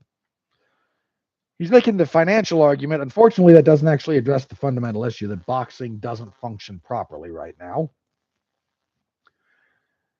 But I mean, Nick Khan again as another point. Who's the middleweight? He asked Oscar at one point, like, who's the middleweight champion of the world? You don't know because there's a bunch of guys holding belts in that weight class. And he had a list. Nick Khan, very, very prepared. He had a list of all the recognized middleweight champions across the several sanctioning bodies. The major ones, I think he threw a couple of other ones in there just to make a point. And then he just was wildly inaccurate when he said, when Marvin Hagler was champion, there was only one champion. There was only one champion because Marvin Hagler went undisputed. Marvin Hagler won 4 belts. 3 or 4. Forgive me, but he held all of the major titles. It's not that they didn't exist. One guy had them. There's only one heavyweight champion of the world right now. It's Alexander Usyk. Because he holds all the belts, not because the other belts don't exist. And again, it's just this sort of like bizarre hearkening back to a golden age of boxing. The golden age of boxing was facilitated largely by lack of options for entertainment. Combat sports are kind of niche. They always have been. No, but they were real big at certain points when other sports weren't. Like the big gates that, Gene Tunney and Jack Dempsey would draw were largely, in no small part, because professional football didn't exist. Basketball didn't exist to that same. I mean, basketball, like, there's a whole thing about the history of the NBA that I could go into, but it succeeded in large part because it was established and a lack of competition. Once other more mainstream sports came along, boxing faded from popularity. This is not a giant shock. But if you want to make a nostalgia play to a lot of the geriatrics, and Senator Cruz is not a geriatric, but if you're making a play to legislative bodies where the average age is, 65 to 70, hearkening back to the bygone era is not a bad emotional play to go with because those people don't know any better. And at this point, several of them should not be paraded in public. It's cruel and unusual. But again, they kind of try to hearken back to that, and never mind the fact that a giant portion of the Ollie Act was designed to break up the unfair monopolistic hold that organized crime had on the sport of boxing. Don't want to talk about that too much now, do we? Dude, here's the other thing about this. Like, again, Nico Ollie Walsh came across fairly well, but the boxing like Oscar De La Hoya not understanding like what the Ollie Act does. The forced disclosure of purses allows for more competitive bidding. The forcing of non-promoter held titles means that promoters bid for fighters' services rather than hold the fact that you must be with us over their heads forever. There's just a lot of stuff about like how some of these legalistic things work that people who have been in boxing forever, Oscar De La Hoya has been in and around boxing forever, either don't know or can't articulate. If you can't properly articulate the importance of the Ollie Act, what it's done, what it's doing, and then also do the common courtesy of acknowledging the elephant in the room, boxing is not great right now. It's not in a great spot. Like, you can't make headway if you're delusional, obstinate, or uninformed. And almost every single person from the boxing establishment to one degree or another that's tried to talk about this stuff has failed miserably. Meanwhile, the unholy machinery of the TKO engine is just churning over and is not to my apologies for the. I'm not trying to, be glib about this, but dude, they're just the Nazis sweeping through Western Europe. They've got a war machine, they got a machine behind them, and everyone trying to stand in their way is just like, well, wait, what? Bulldozed. Boxing is not ready. Boxing has not been ready. Boxing has offered the most anemic, pathetic defense of their position for their own existence. Pretty much imaginable. No one who's gone up there has been ready to argue about what's going on with TKO, why TKO is a problem, what they're doing, why what they're doing is wrong, the negative consequences of what they're doing, or even to remotely counteract some of the arguments put forth. One of the major arguments that's being put forth by TKO, by the way, about this is that quote unquote, we're willing to put money into American boxing. We're willing to work with the amateur system. We're willing to work with whatever. We will throw money into American boxing and we will help bring it back to prominence. I have zero faith in those people to do that, by the way. I think they're going to try, but when they first announced this thing, I did this exercise. I could do it again if I felt like it. How many American champions are there in the UFC? This is the sport you've allegedly built from the ground up. You've certainly had a major hand in had a major hand in growing it. And building it, you could debate the semantics of that terminology. But this is your sport. How many American champions are there? Uno. We are still just with Kayla Harrison. And that's fine. Kayla's awesome. Not knocking her. But you don't have American champions. Who's the standout for American MMA right now? Like, we can go down, you know what? I will do this again just for the heck of it. These are the people who want to save American boxing, right? These are the people who are going to reinvigorate the American boxing scene. Let's run down. We'll start at flyweight. So Van, Myanmar. Pantoja's Brazilian. Kopp is Portuguese. Tyra's Japanese. Royval's American. Horiguchi's Japanese. Lonnie Kavanaugh is English. Amir Albazi is Iranian. Asuel Mabayev is Kazakh. Brandon Moreno's Mexican. Alex Perez, I think, is American. Tim Elliott's American. Steve Erceg is Australian. Blanked on that. Johnson's American. Ulan Bekov is, I forget. I'm going to say Russian. That's not right. And Bruno Silva is Brazilian. So you've got what? 1, 2, 3, 4-ish out of the top 15. Bantamweight. Champion is Russian. Merab is Georgian. Umar is Russian. Sean O'Malley's American. Corey Sandhagen's American. So we got 2. Song Yadong is Chinese. Eamon Zahabi is Canadian. Davidson Figueiredo is Brazilian. Mario Bautista is American. We're up to 3. David Martinez is Mexican. Marlon Vera is Ecuadorian. Peyton Talbot's American. We got to 4. Lockdog is Brazilian. Raul Rosas Jr. allegedly American, but so maybe 5. Jackson and Freddie Basher, but yeah. So again, we got like 3, 4. Featherweight, Aussie, Russian, Brazilian, Brit, Mexican, American, Brazilian, Moroccan, Brit. Steve Garcia is American, Mean Machine. Vallejos is Argentinian. Ortega's American. Costa is Brazilian. Pico's American, but he probably shouldn't even be there. Yeah, so again, you get like 3. Lightweight. Justin Gaethje, interim champion. Okay, we kind of shouldn't be, but that's where we wound up. So champion is Spanish/Georgian. Then you have Soyukian, who's Armenian. Oliveira's British. Max Holloway's American. Benoit Saint-Denis is French, British, Polish, Kiwi, Brazilian. What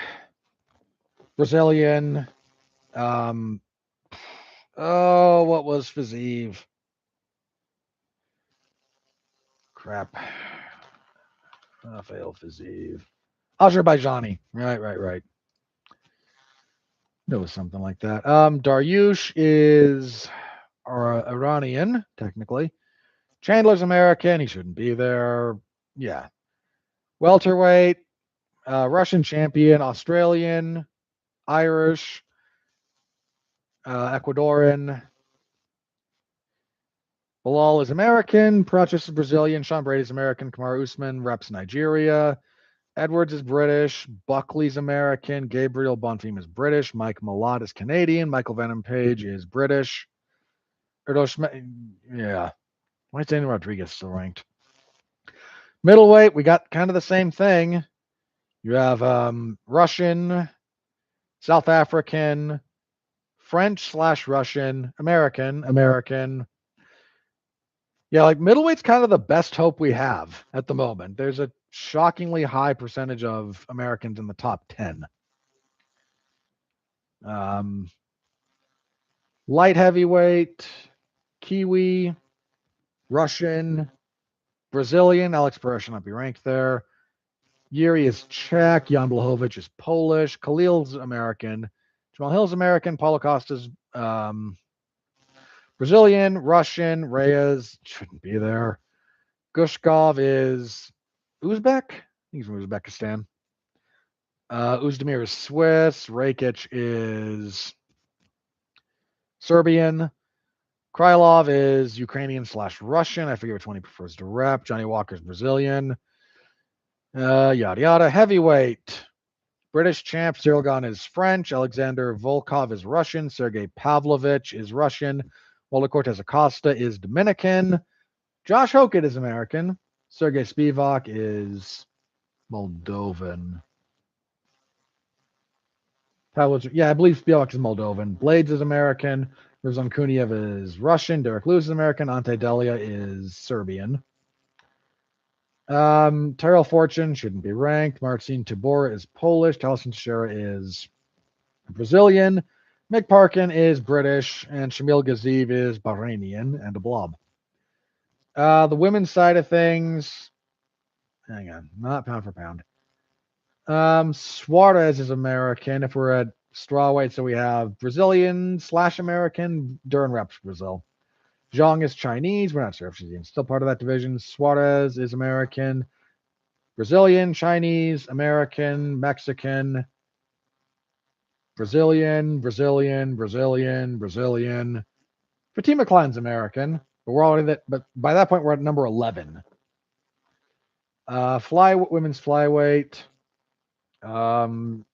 Kyrgyzstan champion in Valentina Shevchenko.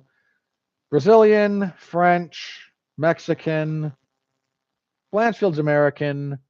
Barber's American. Namajunas is reps Lithuania.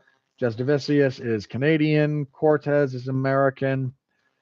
Maverick's American. Karina Silva is Brazilian. Casey O'Neill is Scottish.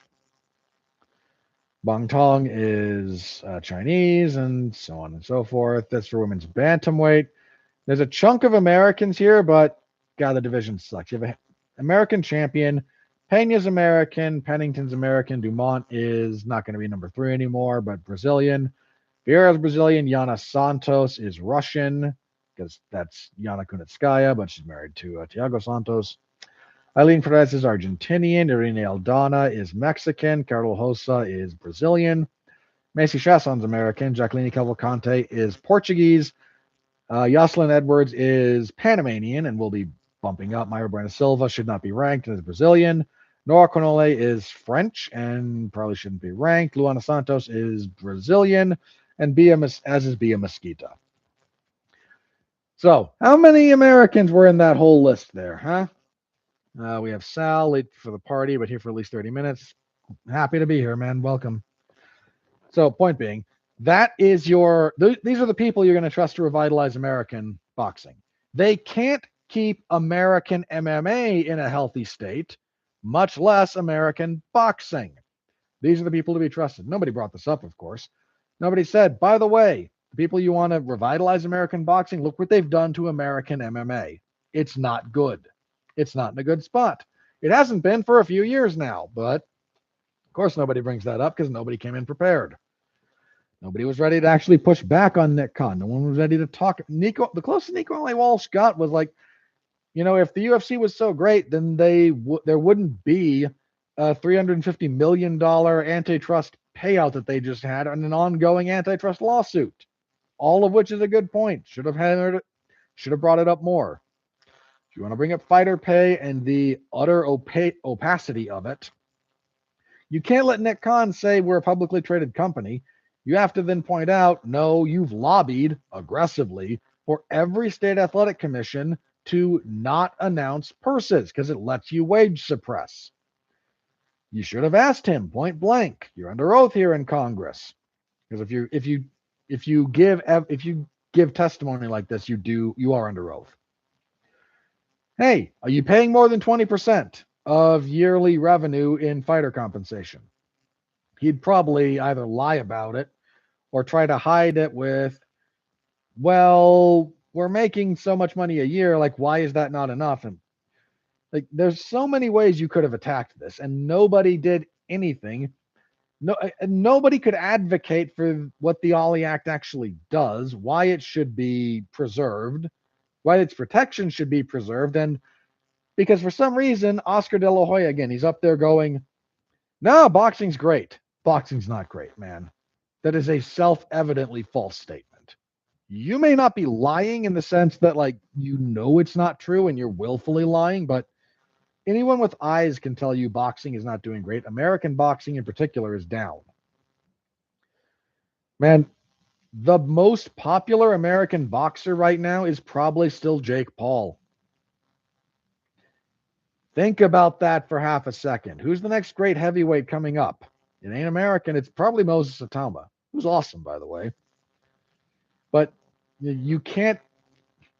Oscar just didn't know what to do. He was kind of a disaster. And then you've got Nick Khan over there, who even under adverse circumstances tends to come across professionally and put together. When he's sitting there and he just has to look baseline competent next to Oscar De La Hoya's inanities, he looked like $1 million. And I'm not trying to suck up to the guy. This is just the reality of how he came across versus how Oscar came across. And look, here's my only thing to say about this. Okay, this is it. This is the closest thing I'm going to get to saying something. Some version of this is going to pass. It's inevitable. The TKO lobbying machinery has been behind this. They hired the best lobbyists. They've been making their case for a long time. They know which buttons to push. All their talking points are well rehearsed and well focus grouped. They are professionals at this. Boxing is out here flailing around. Boxing deserves what's coming to it at this point. In terms of most of them, they're going to get ground into the dust and rendered irrelevant. How much of the actual sport goes away as a result of that remains to be seen. Probably most of it. But here's my only thing.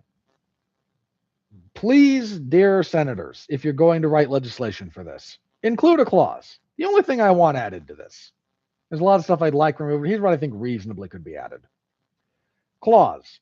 UBOs cannot have exclusive contracts. If you sign with a UBO, that contract is mandatorily, legally enforceably non-exclusive. Put that in there. If TKO's bullshit about it's about choice is real, they won't object to that. They will raise zero objections to our contracts must be non-exclusive. Because it's their choice anyway, right? They're going to choose to be with us. We're the best. They choose to be with you because there's no other options. That's how this is going to work. They're going to lock them into long-term contracts and grind things out. It's what they do. It's what they did with MMA. It's a lot of what WWE has done at different points in time with the professional wrestling landscape. That's a little bit trickier, but in general, this is what they're going to do, guys. So please, for whatever my voice is worth, probably not much, put in to this legislation that UBOs cannot have exclusive fight contracts. If you sign with a UBO, it is non-exclusive. Make that law. Make that part of the law. Then watch TKO throw a giant hissy fit. But make that part of it, please. Part of what's really important about this is fighter protection. if you're going to have a system where these UBO things exist, they get to ignore everything else about the Ollie Act. We don't have to disclose to fighters pay-per-view numbers or purses or any bullshit, any of that crap. We get to control our own titles and rankings, and we can use coercive contracts, all that jazz. Make them non-exclusive. Make them mandatorily non-exclusive contracts. This is the only thing we can do that I think reasonably could be done. TKO, again, would throw a giant hissy fit because their business model is, I lock you up, you fight for pennies, and you're stuck with me for 6 years, unless we decide we don't want you. That's it. That's what they do. And in that 6 years, all of their competitors suffer while they have this particular conglomeration of talent. Make them non-exclusive. Make them freely able to fight with other promoters for the duration of their contracts with UBOs. They want to fight with a UBO, fine. But signing with a UBO should not lock up 5 years of your career in boxing. Exclusively. Should not do it. But there are provisions that could be added to this that would make TKO really, really oppose it, but would seem reasonable. And this is kind of, I think, the big one. Remove exclusive contracts. Make them impossible under this law. They'd probably still go through with it, but that's where we should start. So throw that in there. See what happens. But yeah, but like if you want me to just kind of read the room there, read the tea leaves, that thing, some version of that is going to pass. TKO is going to get whatever they're going to call their UBO, probably just call it Zuffa Boxing, because whatever. They're going to have the blandest product in the world because the UFC product and the Zuffa product is bland. Watch Zuffa Boxing. It looks terrible. Make contracts 2 to 3 years max is more likely to be possible. I'm going to stand by my, no, make it non-exclusive. Full stop. Like, I'd like there to be mandatory sunset clauses in there, but here's the thing. If you start with the contracts have to be non-exclusive, you might be able to force through the negotiation of the legal process, you might be able to force them to go 2 years max and a 2-year maximum. If we don't re-sign you at the end of 2 years, no matter how many times you fight for us, no matter what, we can't extend it. 2 years is it. You might be able to get to that if you start with you can never have an exclusive contract. That's where I'd like to start. But again, you want me to read the tea leaves on this? The TKO machine has lobbied. The administration seems to care about this.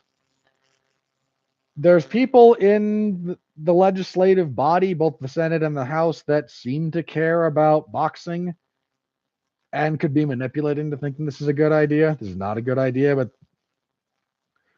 there's long been a bit of an argument that doing something is better than doing nothing when you get to states like what boxing is right now, which again is boxing is not great right now. By the way, last thing on this, when Nick Khan was like, everybody got out of the boxing business. All the broadcasters did. A lot of them, yes. Yeah, Paramount's paying you a lot of money. How's Paramount feel about it? If we got ESPN up here, how would they say your deal with them went for the UFC? Phrase buyer's remorse would come up a lot, I imagine. They paid the UFC through the nose for content that they never got a return on investment on. Ever. Paramount's not going to get a return on investment, by the way, from what they're paying the UFC. There is almost no way Paramount on UFC broadcasts over the course of a 12-month period is going to make more than $1.1 billion. There's just not enough ad space. There's not enough interest. Oh, but a bunch of people signed up for Paramount Plus. Yeah, that's true. There was a pretty big spike in Paramount Plus subscriptions when the UFC moved over there. Not $1 billion worth. Not even close to $1 billion worth. Again, not even close. So they're having to now sell everything. Good grief. The canvas last night, by the way, I don't know what it was about this particular configuration, But the canvas last night looked more like a NASCAR event than anything I'd ever seen. And I watched late stage WCW. Like, there were so many ad spots on just the canvas. It was comical. Every square inch, every corner, every cross section has some advertisement on it. They are whoring that product out to anyone and everyone to try and get back their investment, because Paramount's overpaying for this. And they're never going to make their money back. It's just not going to happen. They're paying way too much for a niche sport that it's just not going to happen. It's just never going to happen. So they're whoring everything about it out. I mean, everything. We're this close to every post-fight interview having, Joe Rogan, Paul Felder, Daniel Cormier, whoever's in there doing it, going, buddy, the people at,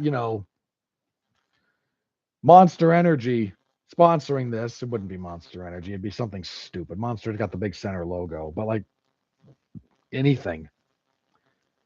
It's. I remember when the UFC first signed the Reebok deal, and they said, we're tired of fighters looking like NASCAR cars with a million sponsors. Well, your fighters now look like crap, and your canvas and everything about your presentation now looks that garish. It's off-putting. No, Thickness chiming in. Getting your name on the cage for a couple $100 is the most ghetto money move possible. It's up there. It's definitely up there. Why would Paramount overpay so much for the UFC? A few reasons. One, all broadcast rights at this point are being overpaid for. Two, the UFC does a good job of selling itself. They were already getting a lot of money from ESPN. They were getting like $700 million a year. Give or take. I think it was $700 million a year, give or take, from ESPN. Something. No, it might have been 700 of the whole thing. I forget exactly. They were making a lot of money with ESPN. ESPN was paying them a lot of money. So you're already operating from a position of, we're worth this much. And part of what they can sell then, especially going to something like Paramount, is if we don't want to do pay-per-view anymore, bear in mind, we don't actually have to disclose to you exactly how bad pay-per-view's been with ESPN. But if you can do away with that for us, just pay us a little bit more. And look at how many people show up to our events. Look at how many events. The other thing, like the UFC, whatever else you want to say about them, they are reliable. That machinery will turn over like clockwork. Here's what you get with the UFC if you buy everything they have to offer. Here's what you get. Guaranteed 6-7 hours of first run live programming every Saturday. Now, the UFC doesn't literally go every Saturday, but they're signed for like 42, I think, events a year. So 42 unique events that take up a quarter of your relevant broadcast window every year that kind of can't miss. Like, it's not a new show. It's a live event. 42 live events a year for a 6-hour broadcast window. Bear in mind, that's just the event. That's not the lead up or the lead out. For a streaming platform that will be there consistently every week, functionally. In the endless shelf and the endless fight for attention, that matters. The other thing they could point to is, look, we drove ESPN Plus subscriptions. They did.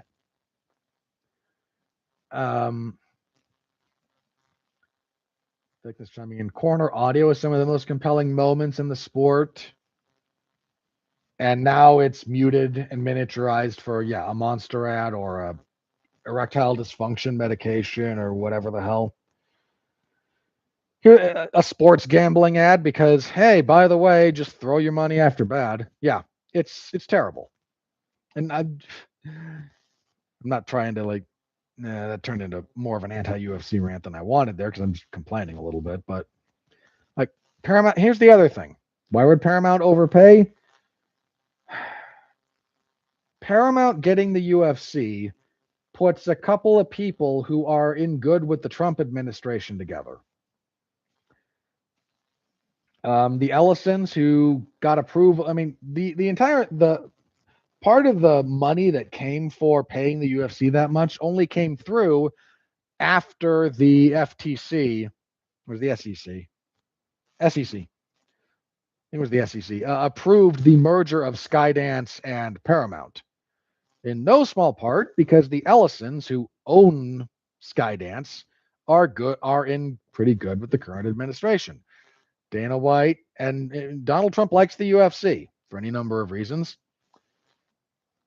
If the UFC were looking for something, then who you know matters more than what you have to sell.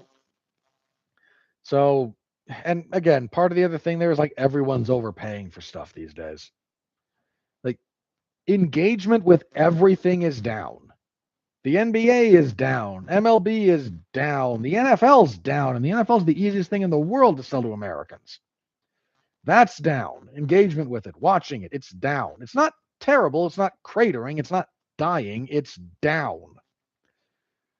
But because no one wants to take a pay cut, everyone kind of winds up escalating anyway because inflation's a thing. And again, the ego, no one wants to take the ego hit of going from Fox paying 1.5 billion. I'm making this up.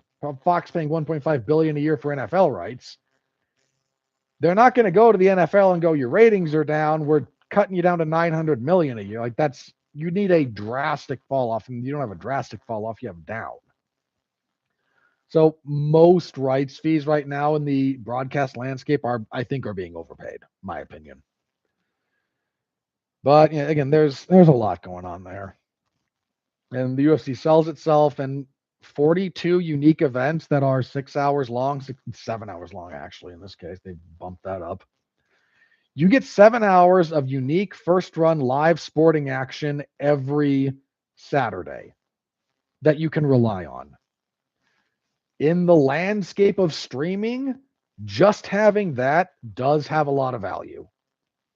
It does. And part of that is like, okay, you had a bum deal with ESPN where you had a paywall behind a paywall, right? You had to subscribe to ESPN Plus to have the privilege of throwing $90 at a UFC event. And the market rejected that almost wholesale. So you don't want to have that headache on your hands, but you have to compensate the UFC for the loss of that revenue. Okay. No pay-per-views. We're just up front.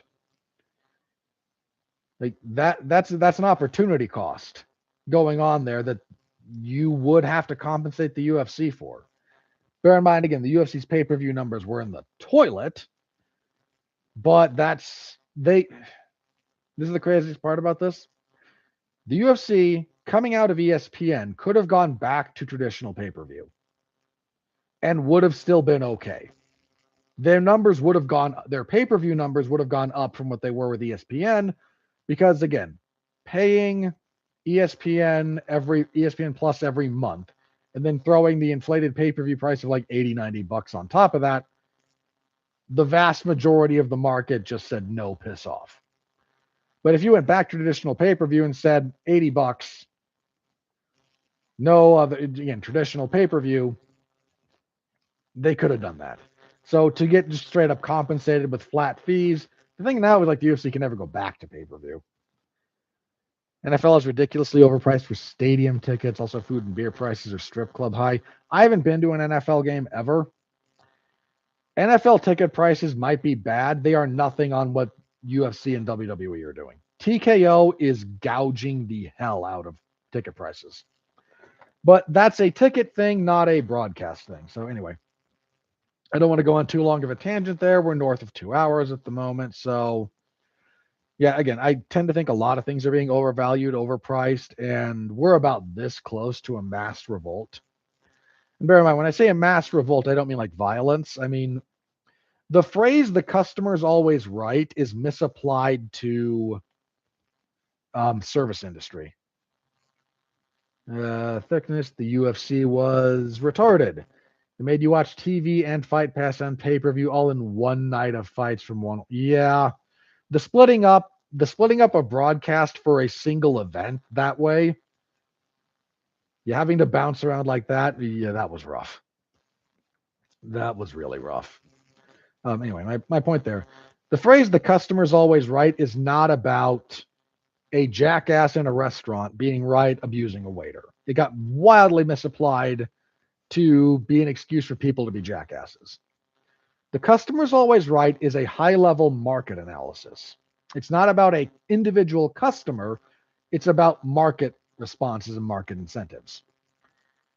Your customer is who buys your product. If I go to a store and I buy something and I choose to be a jerk about it, the customer's not always right. That's me being a jerk. If you put out a product that no one buys, the customer's right. You can't approach that reality with, well, they're all stupid, they're all jerks, they're all racist, bigot, homophobe, whatever. You have to approach that failure with the customer's right. They're the ones giving of their time and their money to my product. I have to make it appealing to them. Video games learn this the hard way. Movies and television have learned this the real hard way. I think I know what you want. Here's what I think you want. The customer says no, and the customer's right. On a market level, the customer's always right. You can't sell it, the customer's right. Make it better, make it more appealing. Right now, a lot of these places are getting away with price gouging, and you're starting to see the pushback. You really are.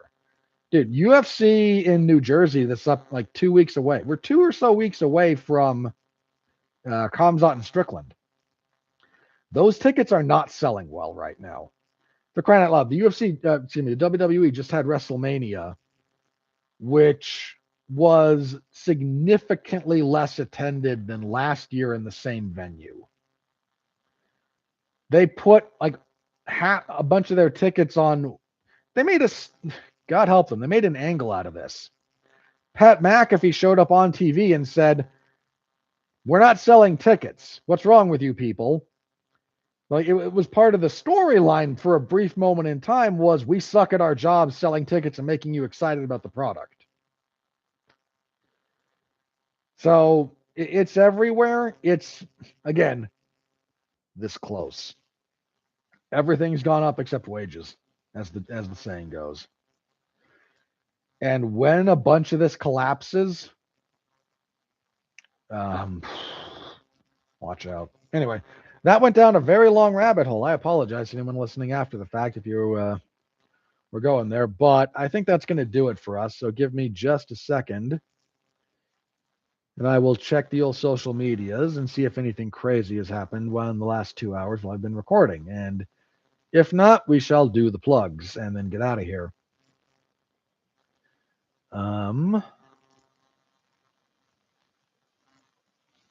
Let's see. Anything? I'm just going to take a quick look here. Combat sports related.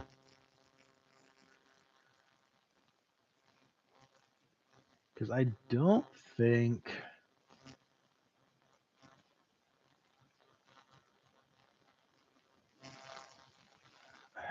There's anything new there.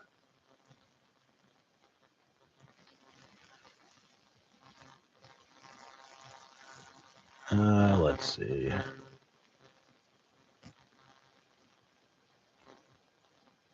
No, I don't think that's related. I don't think that's relevant.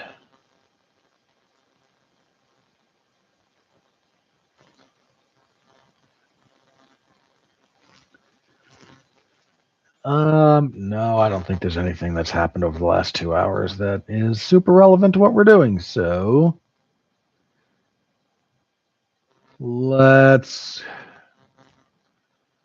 call this an episode then, shall we? Sal chiming in. The high energy and food prices are squeezing yeah. Look, man, I told you, everything's gone up except wages. Everything's more expensive.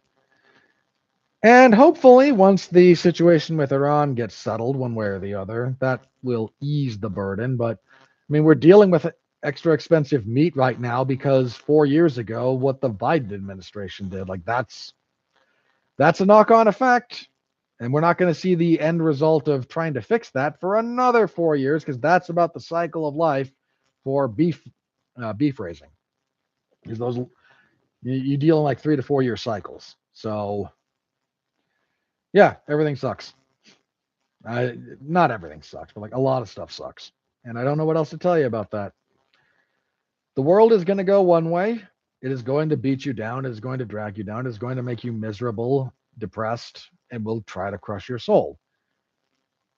If I may preach, sort of, for half a second here before going into my plugs, find the divine. Find the transcendent, that which makes life worth living and gives you hope for beyond your sad, decaying existence in a fallen world. I find that through Jesus Christ. Find it in an uplifting place. I, of course, think you all should find it through our Lord and Savior, but I am not, as a general rule, I'm not here to preach to you, nor am I going to do that very often. But you want life advice? Find the things in life that transcend yourself and make life worth living and better. I find that in religion. I think that's the best place to find it because I think all good things come from God.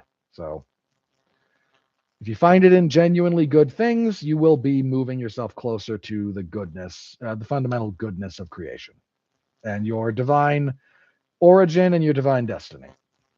But again, I'm a member of the Church of Jesus Christ of Latter-day Saints, so I look at that from that perspective, and that's the extent to which you're going to get my worldview / theology on this episode. And on that note, let's do plugs and get out of here because I have taken up far too much of your all's time. Okay, where can you find me? Monday over on the W2M network. Mark and I will be reviewing Apex. It is a Netflix exclusive movie because Mark's traveling this week and couldn't get to a theater, so we found a streaming movie we were okay talking about. Tune in for that. Last week, Mark and I reviewed WrestleMania on Monday on the Insiders, and then Alexis and I reviewed Lee Cronin's The Mummy, which I was slightly disappointed in, but I seem to be in the minority.